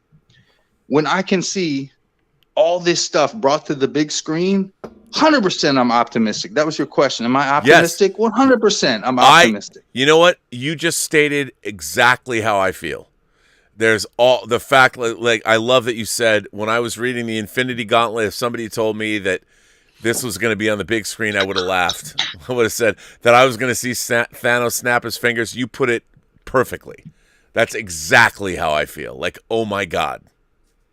That's the world we live in. It's amazing. Listen, the Richard says, this is a great show. We have several guests excited to talk to the most metalist motherfuckers, and the queue is full. Jason, can I bid you farewell and a good evening and have somebody else come in to the show? 100%, man. 100%. Listen, I want to thank you for coming in, and please, we're going to do this again. So come back, write more letters. It was great to meet you all the way in Virginia. I love that. We had Gil was in Kansas. You're in Virginia. I can't wait to see. I would have thought that we'd be getting people from Europe, but it's great. I'm glad that your kids have a dad like you, a true imagination connoisseur. Fuck yeah, man. Thank you, bro. You, sir, are metal. Yes, you are.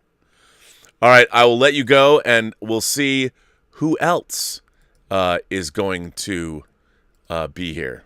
Have a good one. Have a good one. Oh, let's see. Simon Gilmore is here. Ooh. I'm going to add Simon Gilmore to the... Hello, Simon.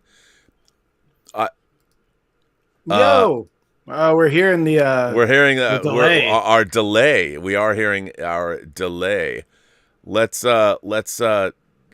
Simon doesn't know he's even on this stage thing He's yet. like, oh, now he does. He's like, oh shit. Now he knows. He's like, uh-oh. Yeah, now I'm gonna bring Simon Gilmore onto the show. Let's see. Let's bring in Simon Gilmore. Hang on, let's get him on. So here he comes, Simon Gilmore, ladies and gentlemen. Welcome, Simon, to the show. You What's are up, live, man? Sir. Doing good. How you guys doing? We're doing well. Fucking Where are great. you? Where are you? Texas. Texas. Fort Worth. Wow. Where? We're in Texas. Fort Worth. Are the Nice. stars at night all big and bright? To a point. I'm not Are you- originally from Texas. Originally from Simi Valley, California. Oh well, Oh, right on. the porn capital of the world. No, that's Chatsworth. Yeah, I like. Well, it's just down the road, you know. Chatsworth, yes, that is true. But Simi Valley, it's just literally you just go down the 118 a little further, Yeah. and then you get Yeah. to Simi Valley. I used to Close live out enough. there. Close enough. Yeah. So how are you doing? Are you feeling fucking metal tonight? Oh, you got it, man. You Yeah, know, how do you celebrate the metal? how do I celebrate the metal, dude? I crank up the GNR. Yeah. Nice. Blast that. You know, you guys were talking about Appetite for Destruction, one of the greatest albums ever made, in my Yep. opinion. I watched Terminator 2 tonight. Cool. That's a very metal movie. Very metal movie. That's the With metal GNR in it. Yeah. And now I'm talking to you guys, which can't get any metaler than that. You cannot get any metal in that. Well, as an imagination connoisseur, welcome to our midnight metal stream. I mean, the first time I've ever brought in guests on the show was last night. This is the second time, and thanks for being here. It's just cool. This is fun. I like this random guests being on the show. It's Welcome fantastic. to Rob's box of chocolates. Yeah, you never know what you're gonna get. I mean, I have a question for you guys, though. yep. What are you guys thinking of Spielberg's West Side Story? I fucking can't wait. I love West Side Story, the original. I can't wait to see. Look, I've wanted Spielberg to make a musical since the opening of Temple of Doom in 1984. Oh, yeah. You know, that Anything Goes number. I can't wait. I think it's already done. It was supposed to come out. Another movie that exists that we haven't seen yet. It's so crazy to me that a James Bond movie has been finished for a year and I haven't seen it. Yeah. Fast 9, West Side Story, Dune, all these movies, man. It's driving me nuts. I can't stand it. All these things are sitting there just waiting to be watched. And Why haven't, Shang-Chi is done. The Eternals is done. Shang-Chi is done? it's done. It comes out, it was supposed to come out in July. It got pushed to September. I can't wait to see that. Yeah. Dude, I can't wait. There's been no trailer for Shang-Chi. I No don't trailer want for to the see a Eternals. trailer. Nothing. Tell me nothing. See now that's where I differ. I like most movies. I like to know things before going in to see the movie. And honestly, spoilers really don't prevent me from seeing the movie. I kind of like spoilers, just not like, real surprise spoilers. But, Right. I like to know what I'm going to see before I go see it, if that makes any sense. Yeah. It actually hypes me up more to see the movie because word of mouth, or trailer, you see it, and you're like, yeah, okay, but you don't get the real sense of what that scene is going to be like until you get the whole context of the movie. Yeah. So The nice thing for me is, is like, especially with something like Shang-Chi, it's a Marvel movie. I kind of know at least at some level what I'm going to get. So if I don't see something, I'm like, all right, I know I'm going to like this. The fact that I'm a huge Shang-Chi comic fan from the 70s comic book on, and the Deadly Hands of Kung Fu and all that stuff. Yeah. For me, I'm like, I'm pretty safe. By the way, I got to say, if you're into that, if you haven't seen Batman Soul of the Dragon, which is the new animated film, which is a Kung Fu Batman, it's like Bruce Lee and Batman. It's amazing. I have not. Okay. It's so fucking awesome. is that out now? It's yes, out now. It's out now. You can get it. By the way, Black Phillip Alvarez, our good friend Black Phillip Alvarez says, woohoo, a Texan is on the show, and Texas is so fucking metal. Rock on, Rob and Dave. You rule. Well, thanks, That- Black Phil. that's Texas from- is metal. Texas I is mean- metal. Black Phillip Alvarez has the most metal name That, of that all is of us. So it's like, That is a dope. he can just sit there and live deliciously. Yeah. I Yes, heard he that- can. Spielberg is in principal photography for his semi-biographical movie that he's doing. Yeah, but about his, about his childhood, yeah. yeah, That's got to be weird, man. I know. I'm going to make a movie about my childhood. Yeah. I mean, but directly, not like, here's my childhood filtered through E.T. or Man, Close I don't Encounters. know No. anyone who's Here- ever made here- a movie about their life. I don't know, so I can't relate to it at all. Yeah. actually, Rob, I wanted to tell you that we interviewed you.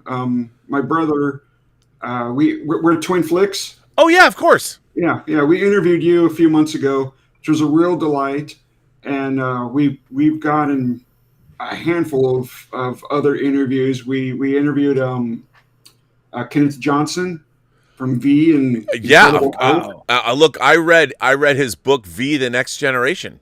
Yeah, He did the Incredible Hulk. yeah. So we Yeah, went that through, guy's a we went through legend. that history, and we talked to Nicholas Meyer, and just a handful of other greats that we've always wanted to get to know, get our, pick their brains on stuff, and it was just wonderful to talk to them, and of course you as well. It was truly wonderful.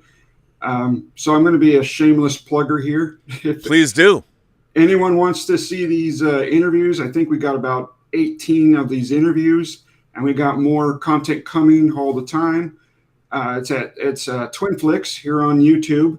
So just hop on, subscribe, and we like to do discussions as well. So we got a lot more coming for you. We had a good discussion. I like doing that interview with you guys. That was good. Now, how did you find the other interviews that you did? Did you have fun? Were people pretty amenable, pretty open? Did you have a good experience?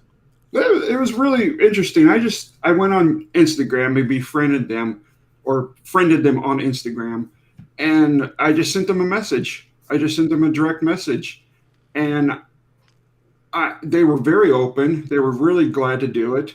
Of course, during the pandemic, they really don't have much else to do. Right. Isn't that So- awesome, though, in a way? I mean, the one nice thing is, like, all these people that you may have always wanted to meet or talk to in some way, they're all around. Where everyone's just hanging around. They can't go anywhere. Right. So so that part of all of this has actually been really nice to see how many people are amenable and available to share stuff that you've actually never heard before. Exactly. Exactly. It's awesome. And we just about all of them have said yes, and they'd be glad to, except one, which is actually one of our best friends, Tyler Hawes. He did some special effects work for and some camera work and stuff for Superman Returns and a bunch of other movies. And he's like, well, I don't know. I think my work's pretty boring for everybody. Not many people want to care about what I do for work. Yeah. But I'm like, dude, you'd be surprised. A lot of people really do care about these behind the scenes. Yes, they stuff, do. What people do. So he's the only one. Our friend told us no, but all these other bigger names and stuff, they said, yeah, right on, we'll do it. Yeah. And so yeah, it's been great. And we got a couple shows coming up about aspect ratios. A lot of people have asked us about that, and with Zack Snyder's Justice League being in the 4:3, people are like, for years we tried to convince people of the widescreen format that it's not cutting off anything, and now they're having the 4:3, and it's like, what's going on here? Well, yeah, I mean, and people don't understand too that when you're shooting like with an open mat, and that you're seeing the whole negative as opposed to not, and Exactly. and it's just a different. Yeah, it's funny because I'm a big widescreen fan, but I enjoyed it. I liked seeing Justice League in that aspect ratio. It was kind of fun. It looked pretty good. At a And, certain the point, black you and just stop white. noticing it. Yeah, you're just watching the movie. And the black and white version, Justice is Gray, I actually enjoyed that. I thought some of the scenes looked excellent in black and white. Yeah. Yeah. I like that because we found out that Zack Snyder, the only version of the quote unquote Snyder cut that existed was a black and white version on his laptop.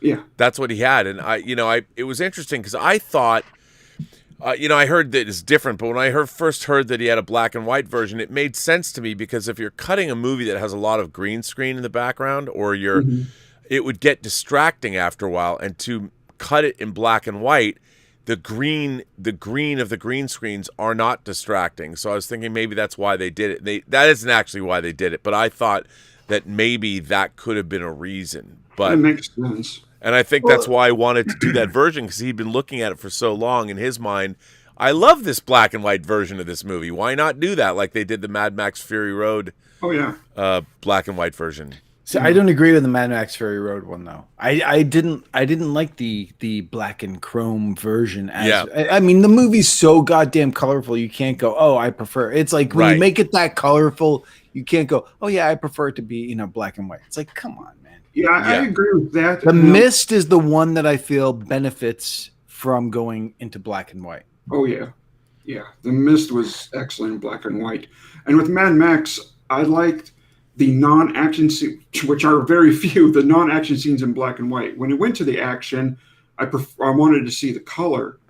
When they're just kind of talking, exposition, I enjoyed that in black and white. Sure. And, you notice more in black and white. You pay more attention to the characters and to the dialogue because you don't have other colors distracting you. But then when there's an action scene, you want it in color because you want to see everything. Yep. But it's interesting. I'm seeing a lot more filmmakers using different aspect ratios during movies, and like I don't know why. Honestly, I mean. Well, I think it really started with IMAX. When filmmakers started using, like when Christopher Nolan was using, the first time I think it was like The Dark Knight. And they released that the whole opening heist sequence where you meet the Joker. They did that all in IMAX, and then they released that scene in IMAX, and it was interesting because if you go back and you watch The Dark Knight on home video, Warner Brothers, they preserve the IMAX stuff the way it flips between aspect ratios. Yeah, and it's sometimes they would just do like a shot of Bruce Wayne in his Lamborghini.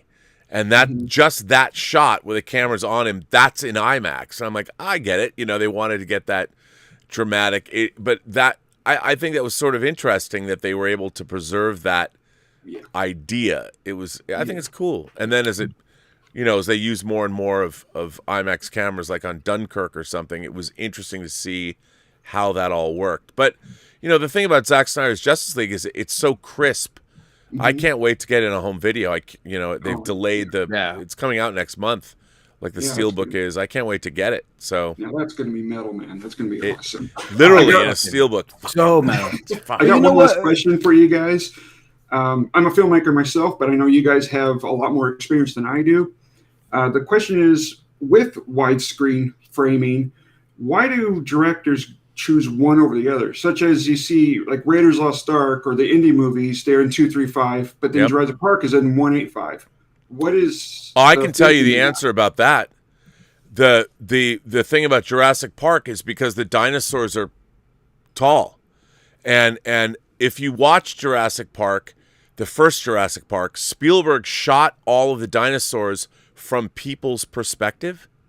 So it's all from the human perspective looking up at the dinosaurs. Sure. And the reason he chose to do it in 185 was because in 235, you frequently wouldn't be able to frame a human being and a dinosaur in the same frame. And so that's why he consciously used 185, so he could use the height of the frame. And that was very specific on his part. But, he's made other movies like Color Purple is 185. War of the Worlds is 185. War of the Worlds. Same reason, right? Yeah, absolutely. And because of the tripods. And I think Empire of the Sun is 185 as well. And look, I love the 235. Like I remember, I once read because John Carpenter's movies are all in 235. Anamorphic, yeah. And they're anamorphic. And he said this quote was because that's movies, man. That's what he said. And I'm like, fuck yeah, it is, John Carpenter. It is. And 235 is metal. It's 235 is metal and shooting with anamorphic lenses to get that anamorphic flare. I mean, that Dean Cundy Escape from New York nighttime flare on the streets of St. Louis. We did an interview with Dean Cundy. We did an interview with him. You're so lucky. And this is the thing. It's like we don't get movies that look like. No one lights like Dean Cundy. Right. People aren't even trying to rip it off, which is beyond me. Yeah. Or Jan de Bont and Die Hard. Oh, like, sure. Like, or anything that Roger Deakins does. Yeah. I remember hearing an interview back to the widescreen differences that James Cameron said that he in his like Terminator shot in 185 because he didn't know how to shoot in 235. He didn't know how to shoot in wide. He's never actually shot anamorphically. All of his movies Super 35. They're shot spherical and he mats for now we're getting really geeky.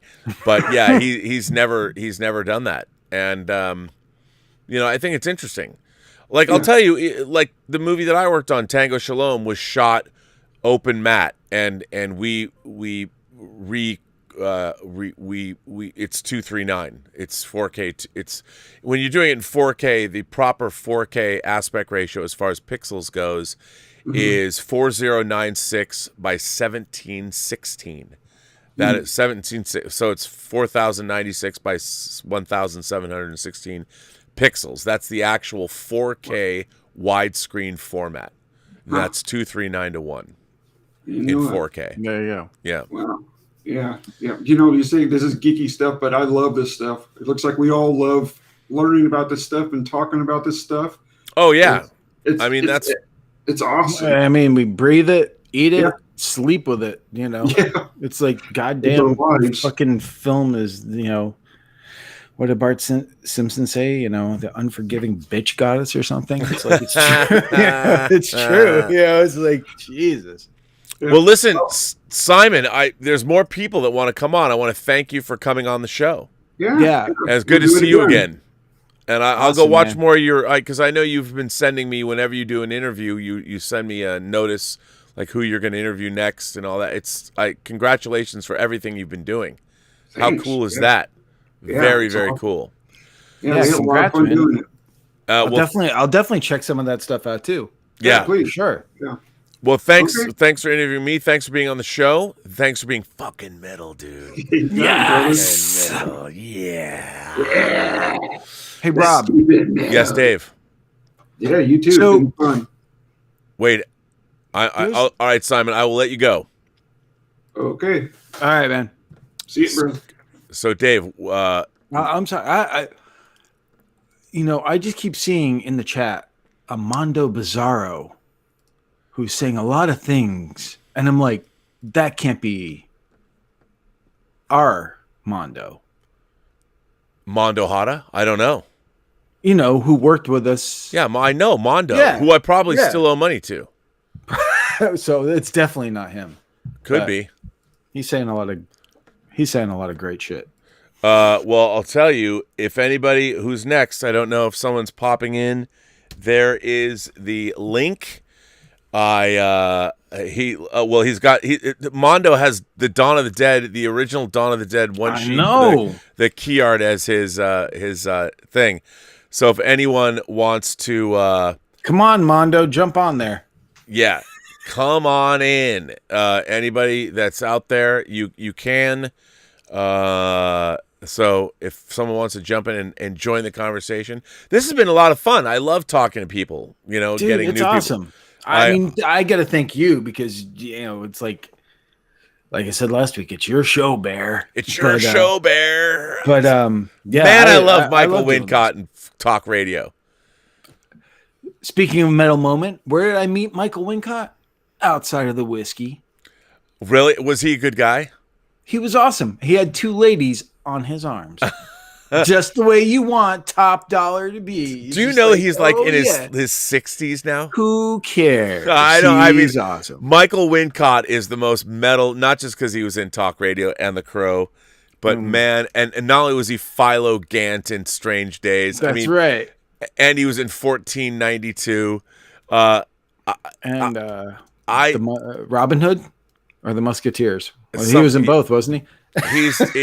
Michael Wincott he's 63 and he's Canadian. I love Michael Wincott. By the way, one of my favorite things he ever did is one of my favorite movies about making movies is What Just Happened. The movie and he plays this director that gets fucked and then he fucks him back over. Yeah. He is so good. Michael Wincott just makes any movie better. Oh, Dave, we got somebody here. Oh, Tom Jr. Jackson's here. Hey, Tom, are you there? I don't see. I can hear you, but I can't. There you are, sir. Now I can see him. Why don't you? I'm going to put you into the chat, and I've been seeing Tom all day today. Thank you guys for letting me know that Robin Hood is the one that I was thinking the Wincott. Along with Alien Resurrection, you're right. Yeah, oh yeah. Yeah, he's absolutely an Alien Resurrection.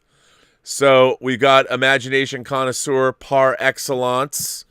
Tom Jr. Jackson here. Hello, Tom. What haven't you had enough of me today?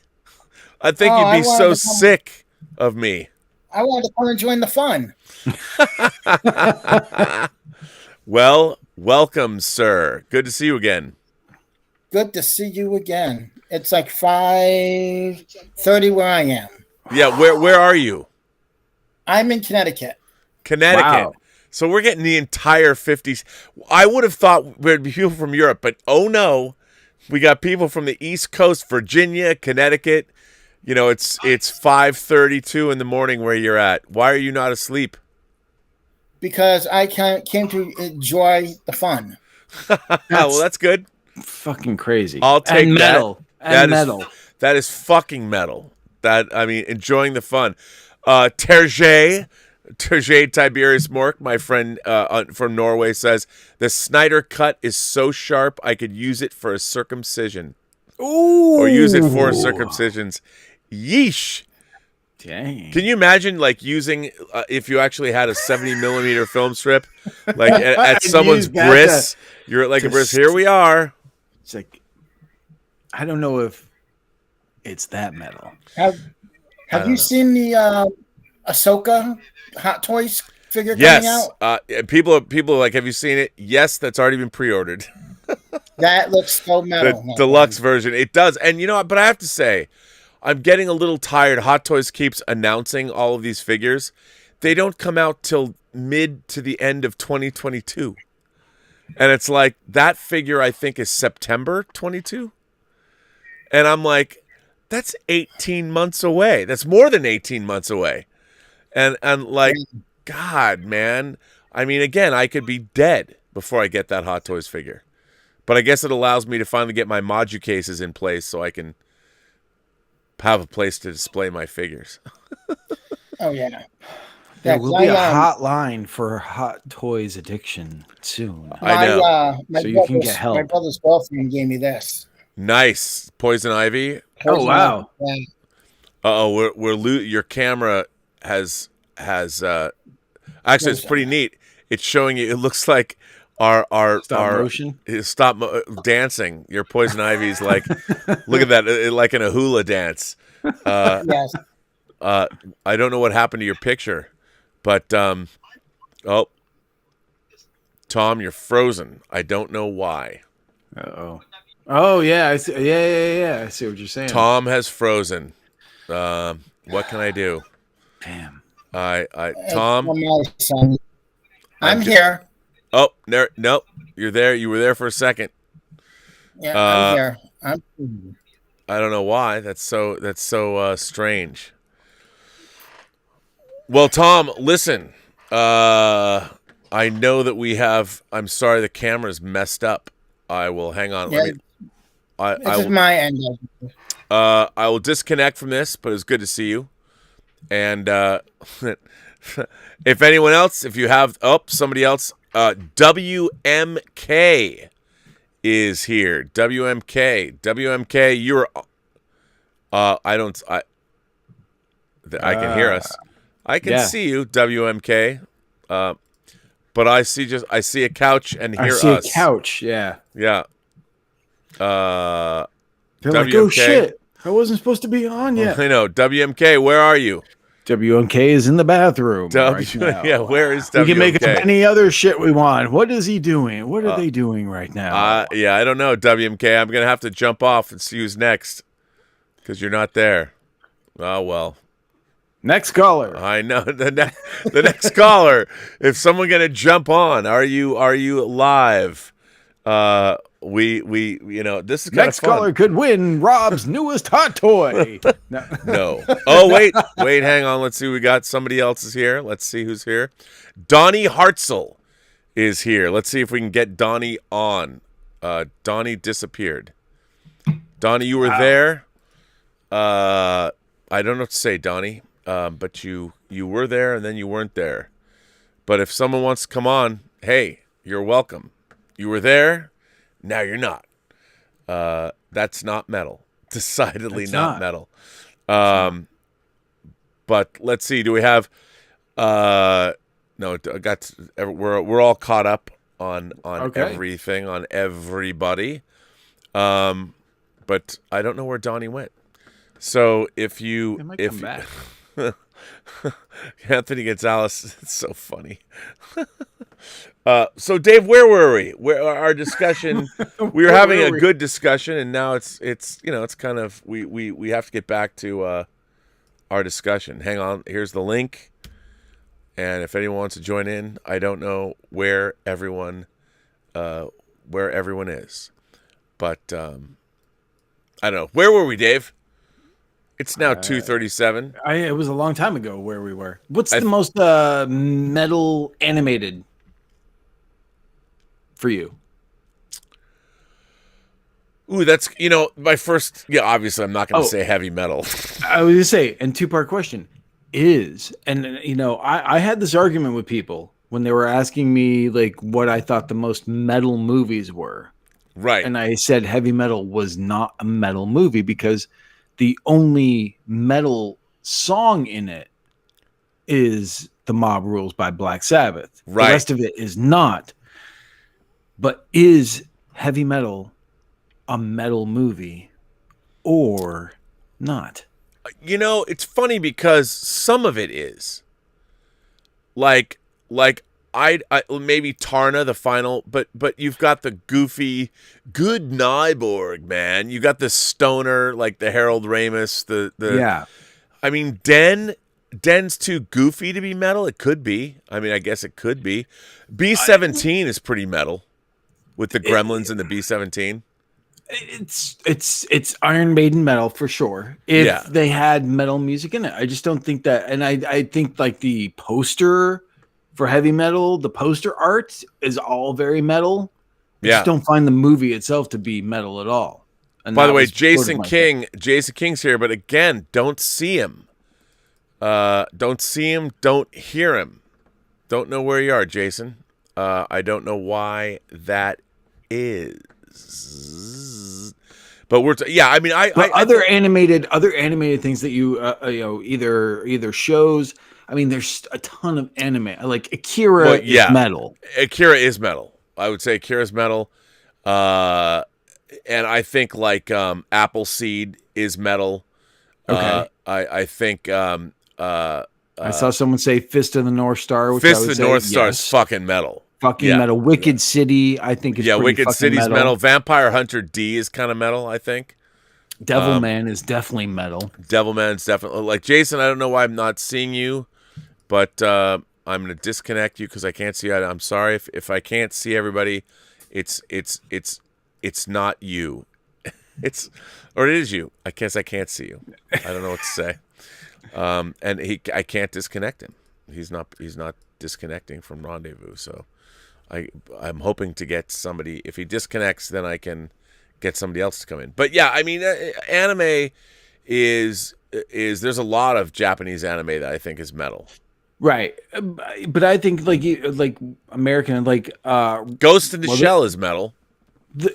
True. And I love this movie. The Canadian movie Rock and Roll. It's more of a rock movie, but it's as close as like getting to Bashki doing a pure metal movie, and he's done. I mean, Fire and Ice is pretty metal. It's pretty Frazetta. I mean, it's literally the Frank Frazetta who created that Molly Hatchet cover, of the Death Dealer. It's a Frank Frazetta movie. Fire and Ice. So there's not much more that's metal than that. So, but they should have done more of that stuff. I wish that stuff had been more successful. I would love to see more of that stuff. It's like here's a question: if there was an album cover that you could have turn into a movie, what album cover that you would want to see come to life with all the technology and everything else that we have now? What would be one? I'd love to hear what everyone else thinks too. Yeah, I mean, look, cover. I've often said, as a Styx fan, I love the cover of Equinox that has the burning ice cube, and I always thought because it's a giant burning ice cube. This is a really exciting movie you got there. Let's watch a burning ice cube. Well, I don't know. You'd put it in there Bob. just as an image.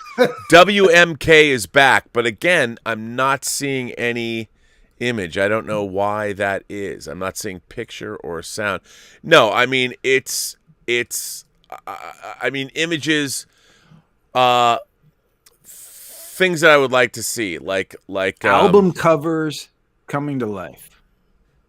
Oh, wait, I got WMK. I can hear you. Can you hear us?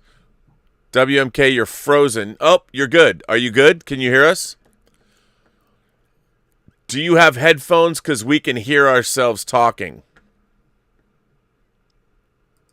Hang on. I'm going to put you in. WMK, do you have headphones? Or can you mute us while I'm going to put them in? I'm going to put WMK in the chat. And I'm going to bring him on. And I'm going to bring him in to our... Yeah, because we can hear us. All right, WMK, I am bringing you on to the show. There we go. I'm just gonna interrupt with the chat. The people, the album covers that people are saying are really awesome. Yeah, it's awesome to see these suggestions. WMK, welcome to the show, sir.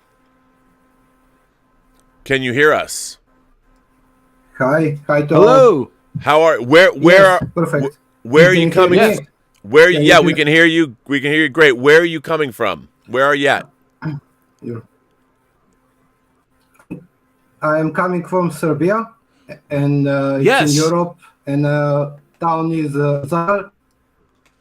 Wow! And it's deepest underground. You can wow, it's amazing. And I didn't believe that I am on your show. You are. First, one thing, Rob. Sorry, little no, it's okay. Fright. I love your show, Observations. And you start at 11 p.m. in Serbia, and it's perfect thing to relax and go to sleep. I love that. Second, I'm working in theater now for 20 years, and I finished Faculty of Dramatic Arts in Belgrade. So can I recommend some movies from Serbia? Yes. First one is my friend Alexa Gajic, who is a comic author, and he made the first European anime-style cyberpunk movie called Technotize, Edit, and I. You can find it on YouTube. Okay. You can watch it if you like it. I would love to watch that. My friend Yes. My friend and also colleague, Alexander Dilojevic, wrote a script for one very notorious movie, which is a film. If you want to talk about... No. Oh, I have that on Blu-ray. I own that movie. Okay. It's funny. I hear the director's in jail now. Is he? Yes. No. No. They're not in jail. They had many problems. They had death threats. No, I heard he recently got arrested. They tackled some. No. I heard he recently got arrested for abuse in his acting school that he had. Oh no. No. That's a totally another guy. Can he smoke on sure. the My girlfriend Elizabeth is half Serbian.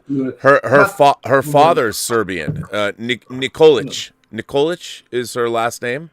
My friend Ivan Jurovic, who I made my movie Watches Coldwater with, is Serbian, and his family is too, and he speaks Serbian, was in Belgrade and everything else. And then my friend Joe Lynch has made 2 movies in Serbia, in Belgrade. The Serbian film industry is actually pretty vibrant. I mean, you said you work in theater. Is that what you've been doing for? Yes. Yeah. Yes, I produced some 100+ shows. Yeah. How is that? I mean, have you been affected by COVID? Can people go to the theater in Serbia? Like, Absolutely. Absolutely. Oh, that's great. Right now we have 9 plays that people didn't see. 9 plays. That's I don't know 2 seasons. Wow. And people can go to see them. What you're gonna do in theater? Produce shows and wait to show to the people. Yeah. That's it. And movie industry, there's no movie industry in Serbia, know, but people are struggling. Mark Hamill is in Belgrade right now. Yeah. And I saw his tweet that he couldn't wait to get out and to see the city, unlike Elizabeth Olsen, who made some stupid remarks about our country, but that's another thing. I personally, but the real, because of my friend Ivan who lives there, I can't wait to go to Serbia. I would love to make a movie there. Yeah, me too. It's a beautiful, beautiful country. You too. Also, one of my colleagues from university, Lilija Đuričko, is in LA, and her husband is Nikola Đuričko, who is a big star in Serbia, and now he is in the next season of Stranger Things, and what is Ron Moore show about? He is also in that show. So I want to talk to him on your show. We can make a dude, you should do that. I would love to have him on the show. That would be awesome. Okay. I've got my 700th show coming up, and I'm gathering interviews with people. He would be a great person to interview. Although I don't know if he could tell us anything about the new season of Stranger Things. I would love to interview him. Probably not. Yeah. What I really want to talk about with you is in 1977, my father took me to see some little movie called Star Wars. Yes. And if you are 7 years old, and this was as many people talk, a religious experience. I agree. I was amazed. Yes. And I also saw some news bits from '77 where people talk. Oh no, this is Cowboys in space. There is nothing disrespectful. There is nothing absolutely spiritual, all religious about it. But even in Russia, it was advertised as Cowboys in space. There is nothing to talk about. There is only spectacle, But there is from '77. There is a war against Star Wars and their spiritual undertext. In Serbia, there are probably about 200 people that declare themselves as a Jedi religion. There are 50,000 in Australia. I don't know how many in Canada, in That's US. amazing. And Lucas talked always about I took things from Joseph Campbell, but there are more than Joseph Campbell. So recently I read an article that Lucas' wife Marsha is it first wife. Lucas' first wife. Yeah, yes. Asks for help from people who study Rudolf Steiner's philosophy.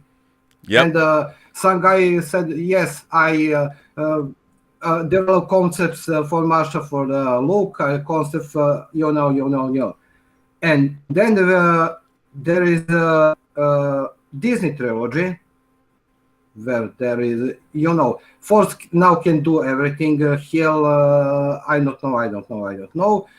You can't use Force ghosts in China, so took this out.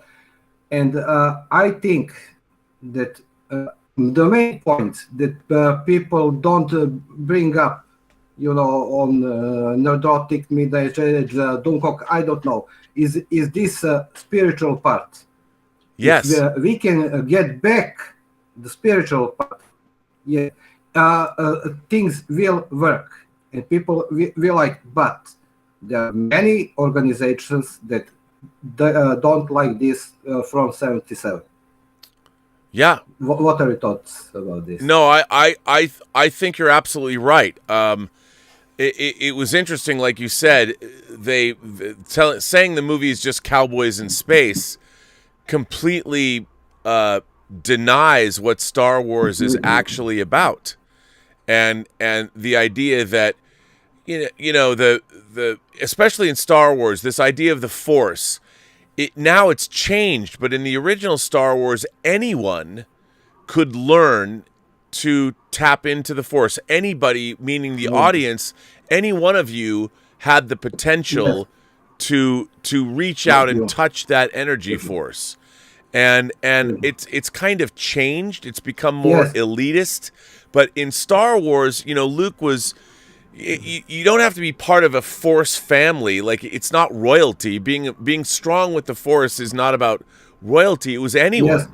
Anyone could tap in and be a part of that, and anybody could learn to use the Force. I mean, it's changed, but in '77, I think you're right. One of the things about that movie that was so important is that so many people saw it and they're like, I could be like that. I live on a farm, I'm a nobody, but if I could find the Force inside of me, I could be great. I could do something bigger. By the way, I have to ask you, one of my favorite movies is Serbian, and it was made in 1980. Well, it came out in 1985, and the Serbian title is, and forgive my pronunciation, is Bal na Vodi. Okay. Do you know this movie? Bal na. Yes. I love this movie. It basically, for those of you at home, in America, it's called Hey Baba Reba, and it's set. Please, 1 second. This is the best. Sorry, there are some consultation if you don't mind. Gala Videnovic, which she starred in Balanavodi as the main female character. Yes. Yes, she played Esther. Yes. She have some relatives in Zaječar, and in the 80s she will come to Zaječar during the summer. Really? So, yes. I loved her. Yes. And this, my friend, is synchronicity. Well, if you have her number, tell her to call me. No, I'm just kidding. No, that was 36 years ago. But no, I think this is a wonderful, beautiful movie, and nobody in America knows this movie, but I love it so much. It's so good. But for those of you who don't know, it's basically about 4 friends, and they're all in love with the same woman, and they're a part of a rowing team, and she's their coxswain, and they're in a town, and then a guy who's part of the Communist Party comes in and wants to woo her and take her away from them, and he's a dick, and eventually they're going to let her escape from Serbia, from communist rule, and get her out of the country. It's kind of like, and the kids love American rock and roll, and it's just a great movie. I love it so much. It's so good. Yes. But in America, it's called "Hey Baba Reba" because that's a song they sing. Yeah. Yes. Yes. And Balnavodi is a Serbian translation of I don't know, a Batim Beauty film. Oh yes, it's Esther. It's Esther Williams. It's Esther. Yes. Yes, and I don't know the Esther Williams movie, but yes, so that's what it is, and it's they must change the title because of that. Yes. There another one. Find the Marathon Man run the victory lap. Right. It's a comedy, and I don't know that you see that movie. No, I also versus Strength is also a great movie.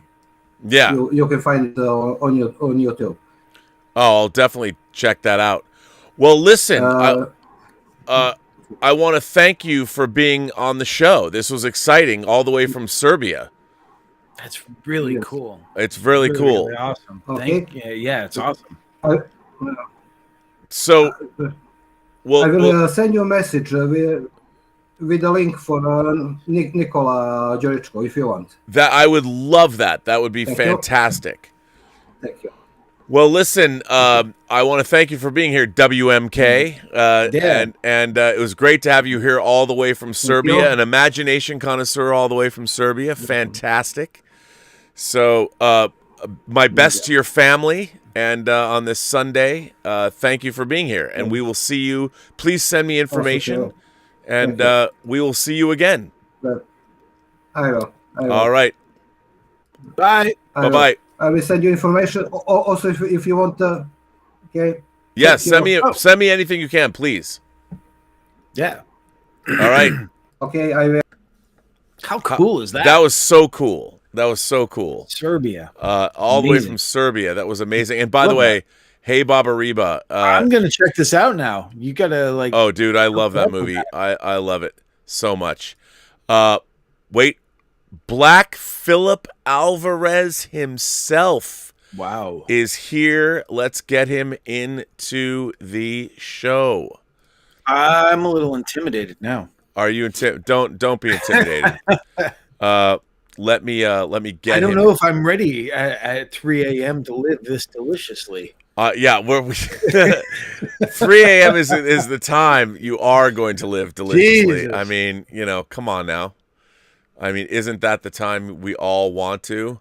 I think it's when the live crows wanna deliciously. poke out my eyes at this point. I know, right? So, ladies and gentlemen, Black Phillip Alvarez himself, the man, the myth, the legend, and Black Phillip Alvarez is in fact metal, and he is on the show. He's so like metal ready too. He is metal ready, and he lives deliciously. Welcome to Midnight Metal, Black Phillip. Fuck yeah! Thank you. Where are you at now? San Antonio, Texas. Texas. Yeah. That's pretty cool, man. So we're representing for the entire country. Are you metal course. tonight? Are you feeling metal? Entire I'm metal world. 24/7. I live in Texas, brother. You know that. Well, the stars at night are big and bright down there. Don't mess with Texas. That's what I always say. So, big fan of Dave Parker too, by the way. Oh, I got your movie right here, brother. wow, yeah. there you go. That's really nice. And I know how much you love my name too. So yeah, that's do. freaking metal alone right there. It's so metal. It's so metal. Fucking most metal name right there. Awesome. Honored to be here, gentlemen. Well, you're on. You're up. So aren't you in the Central Time Zone? So it's 4:00 in the morning for you, or 5:00 in It's the morning early. for you? It just went past 5 o'clock. Yeah, Wow. so it's early. It's nice and early. It's early. And I'm still These drinking. late night shows rule. We got to do more of these late night shows. So Rob has slowed down considerably. And I'm still drinking. What do you mean I've slowed down considerably? What are you talking You've about? gone to Pellegrino like the past hour, pal. I have no more booze. Oh, I am completely he booze did not less. plan this well. He did not plan I'll this have to send you some, Rob. I'm booze. Yeah, because that's what he needs. That's what he needs. Send More booze. Hang on, we got some. Since you're here, we got super chats. Stub McShave says, I've recently been watching a bunch of Ingmar Bergman movies. I think his cinematographer Sven Nykvist is underrated. Which Bergman movie do you think is the most metal? Well, either The Virgin Spring or Virgin Spring. Seventh Seal. Virgin Spring is way Virgin Spring inspired. I've only heard of Seven You don't get Seal, more so- metal. Yeah, So the Seven Seals got the Grim Reaper, and that's fucking. that's metal. pretty metal too. But I would say Virgin Spring is more metal. Yeah. I've only heard of Seven Seals. Sorry. Seven Seal's great. Terje says, anime, have you guys seen Venus Wars? I have not seen Venus Wars. Have you guys seen Venus Wars? I haven't either. Tom Jr. Jackson was here. He says, Rob, sorry, my end crashed. It was Agatha all along. So we can blame her. It's always a pleasure to chat with you, sir. You and Dave keep being metal. Next Fucking time Agatha it will be better. Harkness is fucking metal. Agatha Shout Harkness out to is Tom metal. Jr. Jackson, my brother. Yeah, he was there. And Kenneth, 83DK, sends in a super chat and says, morning, greetings from Europe. Seems I woke too late to call in. That's not true. No We just come on. Black Phillip just joined us. Still got one foot in bed. Love the concept and great to see Dave on your show again. Dave, it's good. People love you, Dave. They love you on the show. That's really nice. Since you Awesome said guest. I had a Awesome cold guest. black heart, so it's come on, you don't have starting to warm my heart. It's like I'm like the Grinch at the end, the heart's You're a growing mean bigger. one, Mr. Thanks Grinch. to all of them. Grand Wazoo says he Get sends some in a very booze, nice, Rob. very nice super chat. Get some booze, Rob. I could have. We have what I call a kick your ass liquor store that is right close. When we walk the dogs, we go right past it. And I'm, Exactly. I'm It ain't trying to open cut at 3 down. a.m. I'm trying to cut down on my Send Rob alcohol. more booze. I know. I've been cutting down on my alcohol intake because Elizabeth doesn't like it when I drink heavily. Which I'm an alcoholic in the sense that I just love alcohol. So, I don't need to drink it. I just enjoy it. I love good wines. I love good beers. But as I get older, anything I can do to curtail my death, I should probably do. But I tried that Voodoo Ranger that you drank one time, and it messed me up. Oh my god, dude, you know what's great about that? It's 9% alcohol.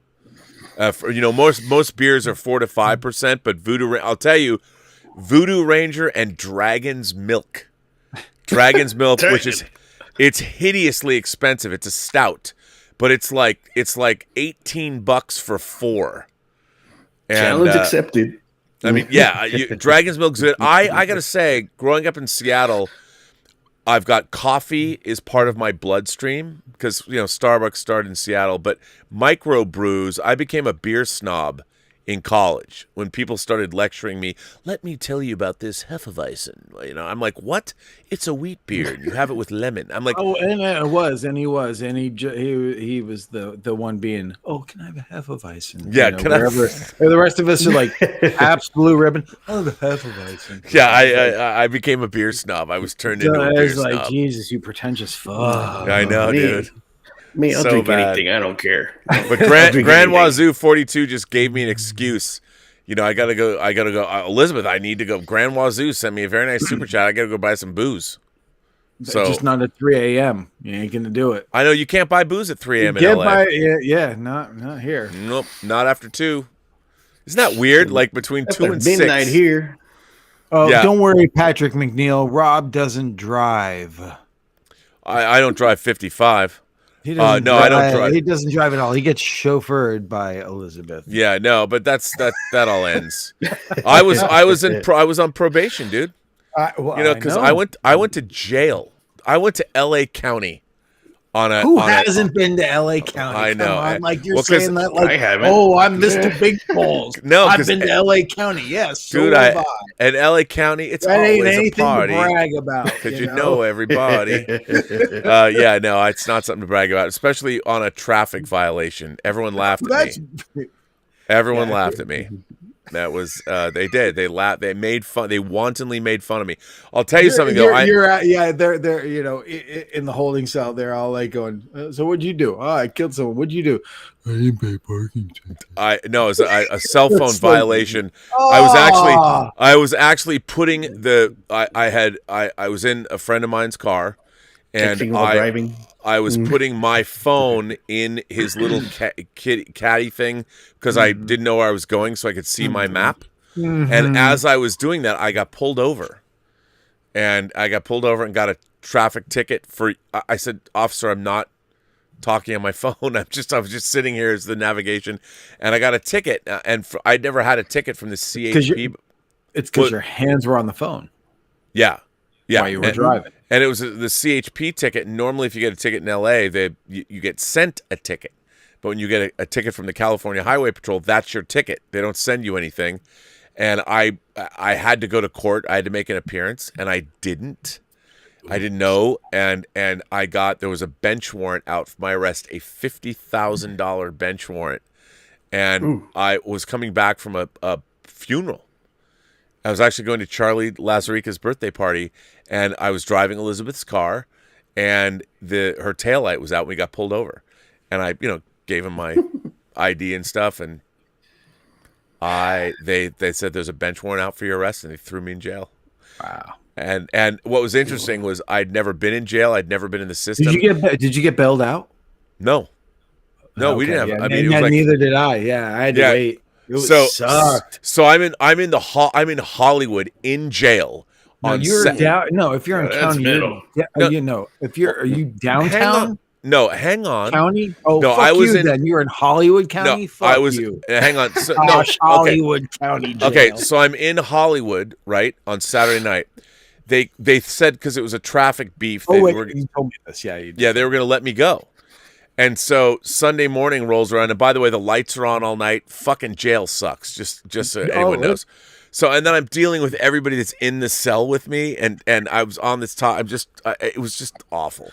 And he finds the one fucking gang member who's a huge Star Trek fan. Well, no, I was always fun, but it's crazy. What's he gonna do in the holding cell? Naturally. So they can't Star Trek. But on Sunday they can't let me out. They can't. They because I'm not. My fingerprints aren't in the system, and they have no. I'm like, how do you? Here's my ID. They're like, yeah, but we can't let you go. So they're like, oh, okay. On Monday, we're gonna move you to L.A. County, and I'm like, are you fucking kidding me? So they get me up at 4. I've now been in jail from Saturday night around 7:00. It's now Monday morning at 4 a.m. and we have to get on a bus, and they take me to L.A. County. And all of the jails in L.A. go down to L.A. County, and they're going to send me to see the judge in Santa Clarita where I got the ticket. which is 45 minutes. Yeah, easy. And so I get in this is the best. So when I get on the, first of all these people have to go, and I'm like, I've never been in jail before, and I get in the bus and I go, they stop and they pick up gang members and stuff, and the bus I'm on is partitioned. So they've got a mesh wall in the back. So they stop and they get these gang members. And they put them in the back, and they're harassing me. They're trying to make me scared or whatever. And I'm like, fresh meat. Yeah, absolutely. And I'm wearing. I was at a funeral, so I'm wearing a sport coat and a button-down shirt. When people were they were calling me Alec Baldwin and that I was a lawyer. It was hilarious. You're Glengarry Glen Ross, buddy. And then I'm in jail. I'm in the holding cell in Santa Clarita where I'm waiting to see a judge. It's now 4:00 in the afternoon, and I finally see the judge, and the judge is like, you didn't show up. You had a bench warrant. You didn't show up to my court. I think you're going to stay in jail for a couple more days. And I was supposed to just get out. He's like, you're going to be in jail till Thursday. So it's now Monday. And then the same thing happens. They have to bus me back to county. And I go back to county, and then I have to be brought into jail. They're gonna intake me, and I'm gonna be now processed. And that process began at like 7 p.m. And I was one of the older people there, and I'm white. I'm one of the 5 white dudes, and I thought it was a rough situation. Mm-hmm. And I'm around there and looking at these people, and I'm in a sport coat, and they're making fun of me.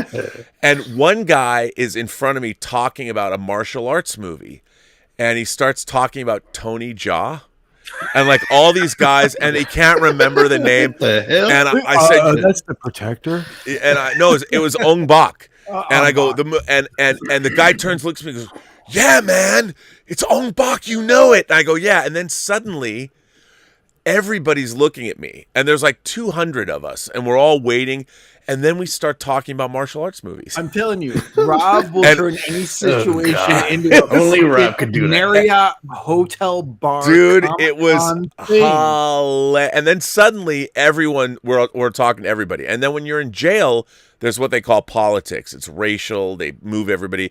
And I've now been in Hollywood, so there's people that I was in jail with in Hollywood, and I'm like, "Hey, man, what's up? Good to see you." And so as I'm being divided, but it was horrific.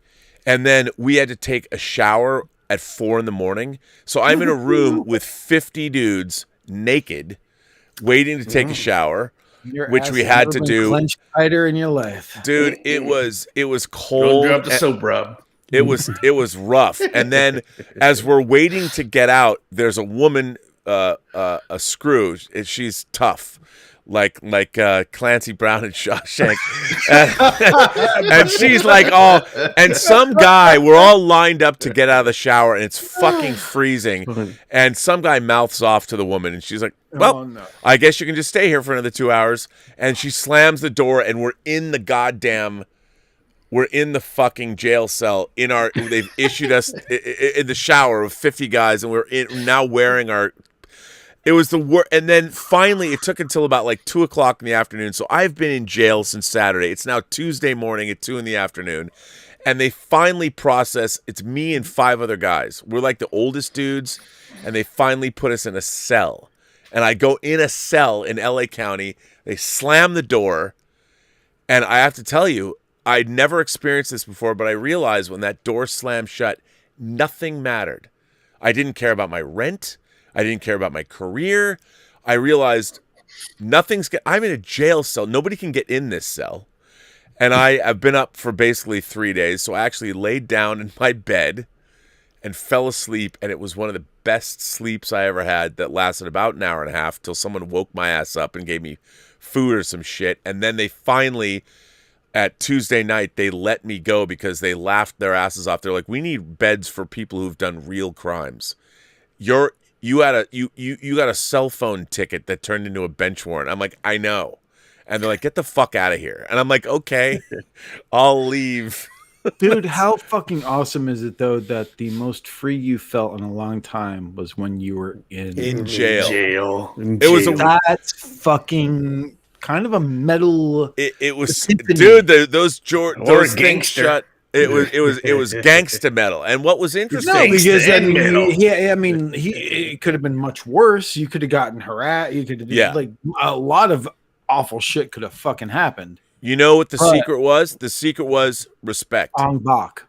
Well, yeah, it was The that. But secret was on Bach. it was just Tony Jai, thank you. You pay people respect. You act respectfully to people, and you know people knew that I'm like. That you're a scared white boy. Yeah, you're gonna. No, I looked people. No, I've seen enough movies, man. I look people right in the eye. Oh, you did a little blood in, blood out. Yes, blood in, la unda. Hey, my carnal. Yeah, I'm telling you. Come on, tell you, gangster. No, it was like like that. Sliced up like Maniac Cop if you had done that shit. It's true. It's true. No, but it was not something I ever want to go through. Stubble McShave says, I like people who are passionate about something. I don't care about what that is, as long as it doesn't hurt anyone. There's nothing more sad than people going through life in a gray haze without any passion. I totally agree with that. What do you guys think? Fuck yeah, of course. I mean, that's the thing. It's like, I don't know. It's like, I might not like the same shit that you do, but if you talk, and Rob, you and I both have very different passions, but you talk passionately enough, I'm going to give you at least the benefit of the fucking doubt and listen to you. And the thing is, at least I know that I'm connecting on a primal level of like someone is passionate about something. Yep. It's weird when you find people who are just sort of nothing excites them. Yeah, no, I agree. I think that's absolutely true. And like I've talked about on the show a lot, I don't care what you're passionate about. Like if you want to talk about horticulture or basket weaving, me. I'm in, man. That's me, brother. You're a basket weaver? Or horticulture. Oh, yeah, that too. Yeah. No, I mean, I like that. Me. Yeah, no, I feel the same way. Anybody who's passionate about whatever, and I like learning about everything. You know, it does. But what's your Black Phillip?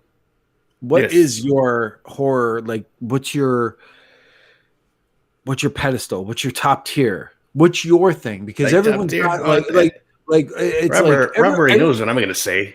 Right, but the thing is, you have to say it. We have there's still 191 people watching us right now. What are you going to? It's gone up too. And the thing is, but what I'm saying is, like, you know, everyone's got their favorite series and stuff, and it's like that's theirs. And it's like for me, it's like Phantasm is my favorite franchise. I fucking love Phantasm. It's not everyone else is picking, you know, other shit. For me, it's Elm Street. I mean, obviously. Okay. By the way, everybody knows how much I love Freddy Krueger. I mean, hello. Rob Galuzzo put me on to the Bollywood Nightmare on Elm Street. Yeah. Which I heard about that. I ordered it. I ordered it. Not so good. Oh, is it not good? Well, of course not. I'm getting it. Bollywood does a lot of other great shit, but you know, their ripoff of Nightmare on Elm Street is not one of them. I just love a 3-hour Elm Street movie where people sing. But Philip, what do you think? What do you think about people who were like, oh, well, there's got to be another Elm Street movie or another reboot or another remake or something, but it's got to be Robert Englund. I couldn't stand the remake. I hated the remake. I mean, they got to do another one. Jackie Earle Haley did a fine job as Freddy, but the movie he did as good as he totally could. Sucked. He did as good as he could with a director who didn't give a fuck about making that movie. He turned it down multiple times and just did it. A music video director. He directed Nirvana videos. But he literally, legitimately turned it down twice, saying, "I'm not interested." They offered him so much money. It was just like, okay, I'll do it. I should have directed that movie. Yeah. But what do you think about trying to get? What do you think now? Trying to get Robert Englund back as Freddy now. I mean, he's how old is he? He's in what? 60s? He's too fucking old. Yeah. He's mid 60s. He's too fucking old. Do it old Freddy. I mean, come on. I mean, who knows? He's older than mid 60s. Probably. Robert Englund is 71. He's 71 because that's right. I mean, I remember the first time I saw him was Big Wednesday, which is that's on my bucket list just to meet him. Period. That's on my bucket list.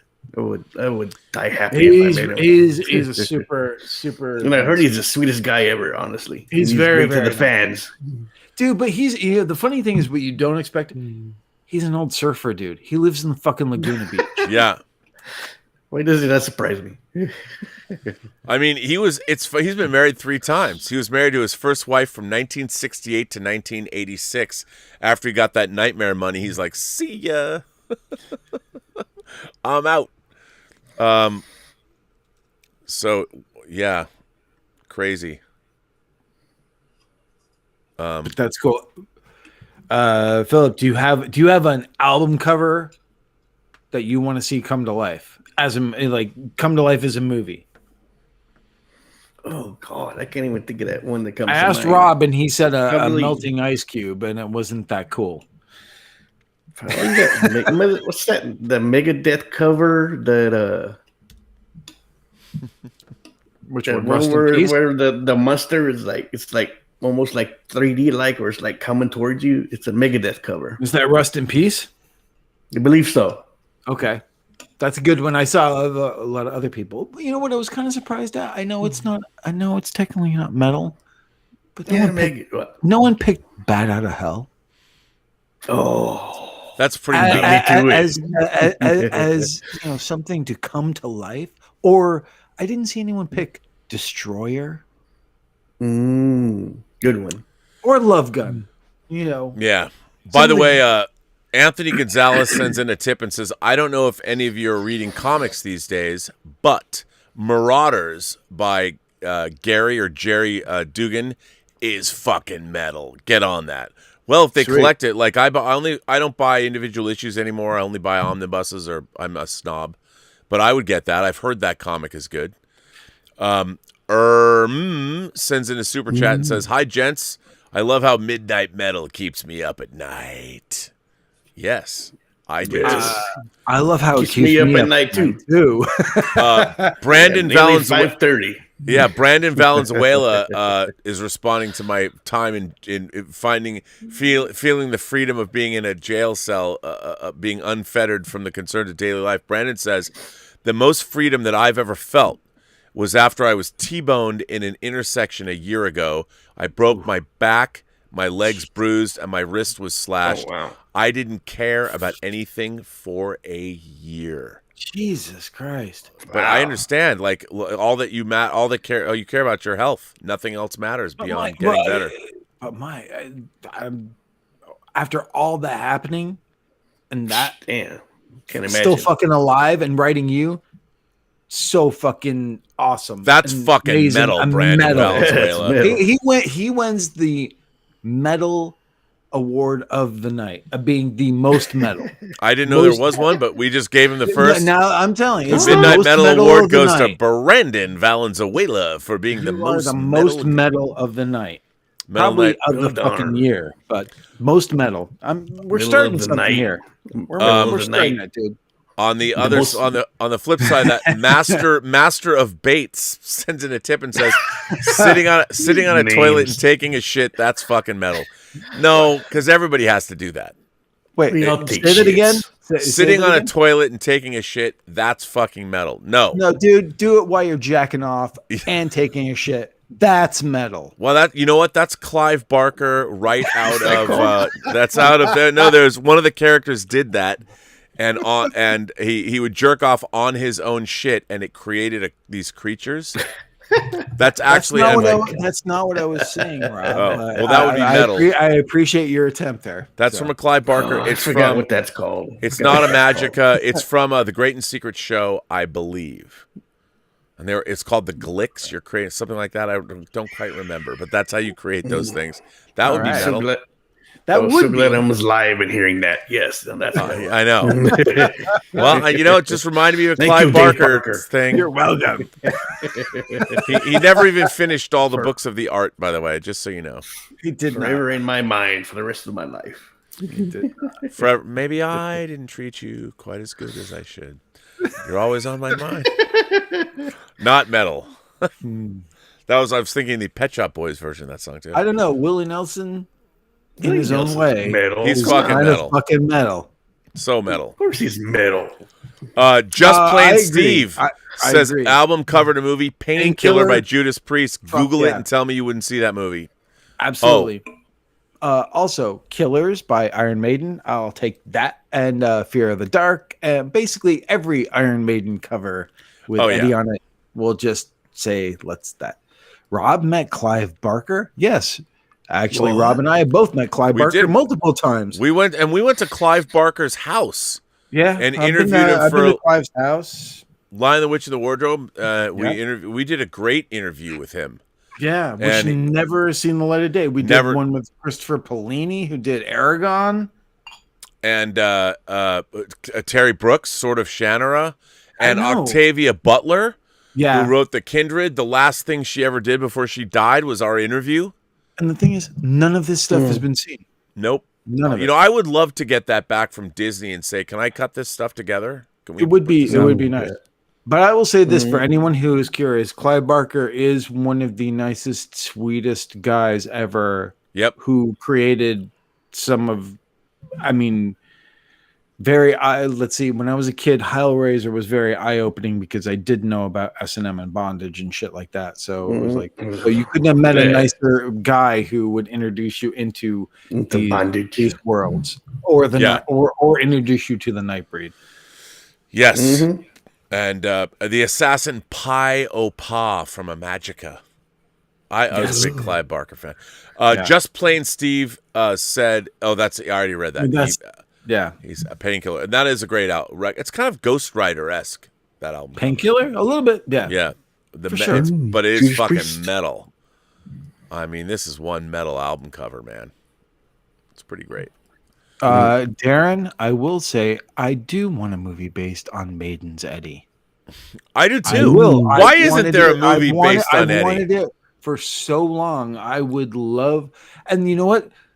There is a great comic book of Eddie, and it's throughout it's a collected in graphic novel form. It's a whole history of Eddie from ancient times, so it covers everything. Through the decades and millennia to Eddie, and it's really good. Yeah, it sounds awesome. Look for it. Indeed. Well, listen, gentlemen, we made it. It's 3:30 in the morning. I cannot believe it, dude. We've been streaming for 3.5 hours, Dave. Doesn't it seem like it was like an hour? It was awesome. It was awesome because we had so many great people come on and help out.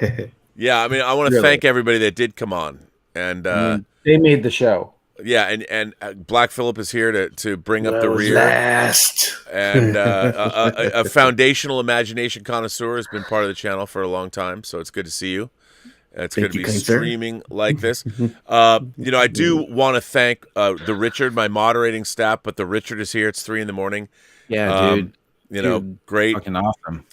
And but anyone and everyone who for my part, anyone and everyone who stayed on, listened to us babble is really.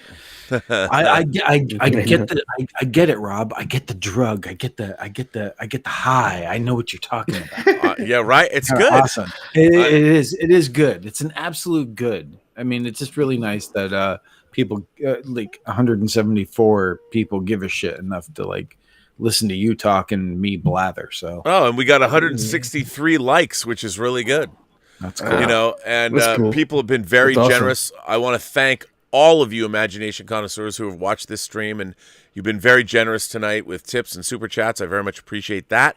I also want to thank everybody. I haven't got any letters from Midnight Metal yet. But if you do want to write me a letter to read on the show, write in. I'll write one. The Burnettwork.net website. You can write there.